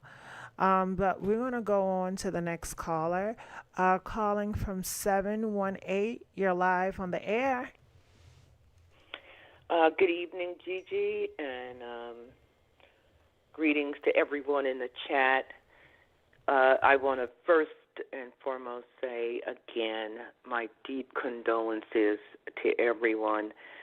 This is a topic that is just so deeply triggering to so many of us. And it's not like we don't appreciate you coming forward and giving us this live platform. We certainly do. But our hearts are just breaking, and we want and we will get justice in this case. I wasn't there. I don't know any of the people involved. I have listened. I have paid attention. And there are three things that no matter how many times I listen, they don't get addressed, and I thought I would add that to this conversation. The very first thing that troubled me after watching the video and listening to everyone is that, and I notice some folks keep saying, well, why would they do these things? Why would they behave in this manner? I think they wanted to just hurt her, or, they were annoyed with her or whatever. And I happen to disagree. I think I agree with you that this was fully intentional. And why I say that is because they took her luggage to her mother, but not her remains. I think they thought that if they did not bring the remains or share with the father or the mother where the remains were, that there would be a cremation. And a cremation would have meant no autopsy and no record of what happened other than what they said. The so-called dear close friend, who it is my understanding from listening to the mother, had traveled with this family often, they trusted him. And so he goes back with this luggage and he tells this story, and he stands on this story, and he doesn't break. He sweats, he's acting odd, but he doesn't break. And the reason why they know something other than the story is because the sister gets told by people in the neighborhood and at the school that there's this video of her sister being beaten down while on this trip. Number one. Number two, I always wondered why they would not let her mother or her siblings or someone FaceTime the so-called medical staff, these people who came in. I heard the term doctor, there was a nurse, there's an ambulance, but I don't know what kind of people these were. This could have been a physician assistant. It could have been a dentist. I don't know who these people were. But I know with technology, you can FaceTime people anywhere in the world. And I'm thinking, well, if that's my child and they cannot speak, but they're alive, why isn't someone allowing me to FaceTime with my baby? And I understand that the so-called best friend was doing all the talking in between. And my third concern is why the family has not used some of the GoFund money for a reward. I know folks talk when there's money involved, and I'm waiting for the family to put up a reward. I don't think 6 people, 8 people, 12 people are that loyal You put some money up, and somebody will speak, and they will break this alliance. Those are my points. Well, you brought up some interesting points. You know, breaking up the alliance between the group, and their parents are involved. It's Correct. more than just them, and you just want to know, like, how far does the rabbit hole go? Like, who do they really have back in their corner?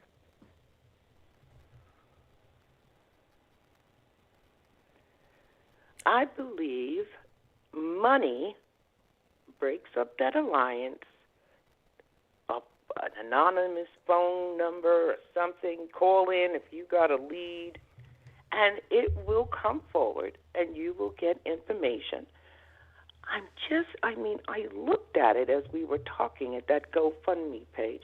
It's $400,000.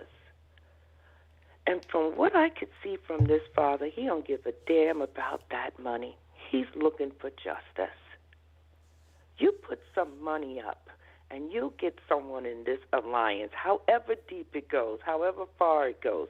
Maybe it would be the maid who found the remains. And for someone else was asking a lot about that, about why would her pelvis be broken. It's my understanding from when the father did an interview that someone propped her body up on the bed or a couch and put clothes on the remains. Okay, so when rigor mortis has set in and you're trying to bend a body, you're going to have things, bones break and shatter. So there needs to be something that gives money, makes people talk.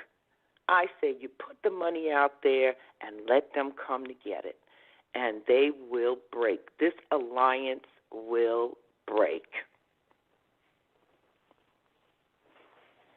All right. Well, is that all? That's all, Gigi. Well, Peace, thank you. everybody. Peace. I thank you so much for calling in. Okay, we're going to let you Thank go at you. this time. All right, so she gave some good, interesting thoughts. What do you guys think about that? Wow, just got me sitting here thinking. She said the pelvis was broken, and she feels that it was from the moving the body, from room to room, from putting clothes on her body. I imagine that when they're putting clothes on this body of hers that is gone or about to be dead, I see them in a panic. I see them being aggressive towards her, trying to shove some clothes on her. And I wonder who were the individuals that put on her clothes. Who do you guys think it is? And I know we don't know. All we can do is guess. But who do you think were the individuals that were putting clothes on her body? You know? Wow, can you imagine just being half dead and just seeing people just putting on stuff on you and shoving you up? Um, and the clothes that she had on, I'm assuming that was her clothes. So they rambled through her luggage to get some clothes and to put them on. And they said, don't you release biles before you pass? Yes, they said that her biles were released. Now, I don't know if the biles were released while she didn't have any clothes on. Was the biles released once they changed her? Then they had to change her again. And they were upset about this. I'm not sure, I'm not sure. Mm. Mm-mm-mm. Okay, let's continue on. Calling from 346. You're live on the air, 346. Can you? I hope Yes, I can you hear can hear you. me better. Uh-huh. Wonderful. A little bit. Um, It's I going in and out. oh wow. So I won't even try it. I've done everything I can. No, I Still can hear not you. better. Just keep talking, and I'll let you know. Okay. So I just say, and I've listened to everything. One thing I do want to do the underlying thing. I think there was a line of hate there, which is why we can't really pinpoint what this was all about. It was probably to most of the people that were involved. If you look at the guy when he came, I think for sure he got there. The girl was already released. He tried to cover himself and say, "Hey, I wasn't involved. I was." If you listen to his video, that's all that spoke. There's so many that are playing because if you look at it, even with the stuff that's come out now, they have automatic. Yes, they paid the doctor. That doctor was wrong. When she came there, she knew the young lady was living. They bribed her. They paid her money. They extended the time. They planned dinner that evening so that they would, have a time frame for concierge to think they were there while they plotted off to leave the country. If you spot it, Mexico quickly came in charge. And if we've watched, and y'all have watched like I have, one of that the U.S. is struggling with right now and being on is that things happens on those crimes, not extradite It's for going really murder. bad. It's going really bad. It's really hard to try to make you out. I'm sorry. Yeah, okay. Okay. Thank you. So I was listening, and she has so much good information to share with us, but the audio, it just kept on going in and out, and I'm sitting here struggling trying to understand what she's saying, and I can just imagine how you guys are feeling, and I can imagine if I was a speaker and my audio was going in and out, I would want somebody to let me know, hey, people can barely understand what you're saying, you know. So I just wanted to give her grace to bow out, just to let her know that, the audio is really messed up, you know. And I would not want to continue on when my audio is people cannot hear me and people can use my message to try to twist my words around, so. Mm-mm. Okay, so the lines are free. Nobody is on cue, so I just want to turn it to you guys to see how you guys feeling, what you guys thinking right now about this case. The time, and I'm looking in the comment section. The times to determine rigor mortis is when it's set, if it's how the pelvis broke. Her pelvis could be broken from the beating, not too hard to break a pelvis, I think. Well, people have different ideas why the pelvis is breaking. I'm not sure. All we know is the pelvis broke. A lot of bones in her body was out of order. A lot of her skin was torn, and it was very bad. She had a horrible death. She had a long death, and it was by her friends. It was by people that she trusted. It was by the last meal that she shared was with her enemies. Um, don't they have a thing what's called the Last Supper?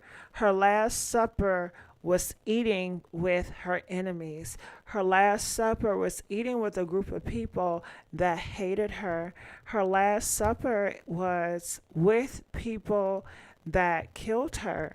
Could you imagine having a supper and your Last Supper being with individuals all around you that is planning to kill you? That is very horrible, you know?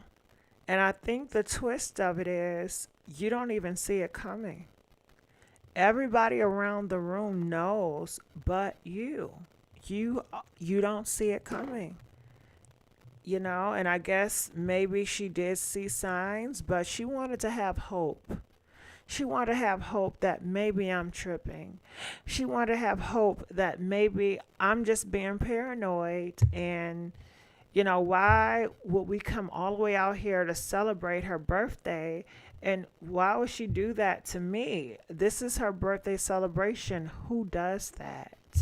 Who goes out to Cabo to have a nice villa to be a criminal? Who does that? And I know we also talked about how they said that Cabo 6 did not want her to go to the hospital. And people were saying, well, why don't, what type of person doesn't want someone to go to the hospital? I will tell you, the type of person that is a criminal. A lot of criminals, when their friends get shot or when their friends get wrong, oftentimes they do not go to a hospital. They try to get somebody else to patch things up. Even if I know it may sound ignorant, but I was watching BMF and a lot of their thugs got shot and they did not go to the hospital. It was at a point where some of them got really hurt, but they will try their best to avoid the hospital if they can. So, of course, they didn't want any, I guess, records.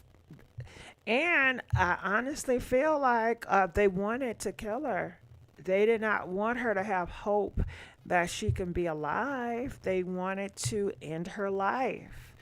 That's why they waited for so long, all those hours. I mean, 7:30, 8 o'clock in the morning, and your friend got really beaten up really bad where she's not moving. You would think the first thing you would want to do is try to save her life. You would think it's still time, but no. They didn't want to save a life. They wanted to stall and make sure she was dead. I think they constantly kept beating her until they wanted to make sure she was gone. They wanted to make sure she was gone. It doesn't sound like at any time that they had a moment where, okay, let's try to really save her. As a group, they did not have that moment. Okay. But feel free to call in and let us know what you guys think about this. I'm looking in the comment section. They said they knew the police would be called for sure. She was always gone. That's why you have to look at the villa on Google. Okay. All right. And did anybody see the One News when they said she was missing in the beginning? No, I did not see that. I didn't see when they said she was missing in the beginning. I want to also send that to you, Gigi. Well, feel free to send. My email is on the screen, so you can see it there. I want to also, okay. 13 signatures demanding the arrest of the clowns for Shanquella. Do y'all really care? Well, that's an interesting point of view, CC29. Okay, well, we don't have any more callers, and it is getting late, so I don't want to hold you guys up. I just want to say I thank you so much for everyone that's been patient with me, everyone liking, sharing, and subscribing to this YouTube channel. And I will try my best to go live about this case tomorrow so we can continue on and we can look at a different perspective. Okay, a different point of view, a different angle, because there's so much to be talked about and to be look at a closer eye. All right, so I enjoyed this conversation, and I will see you guys on another video. DJ, what you got for me?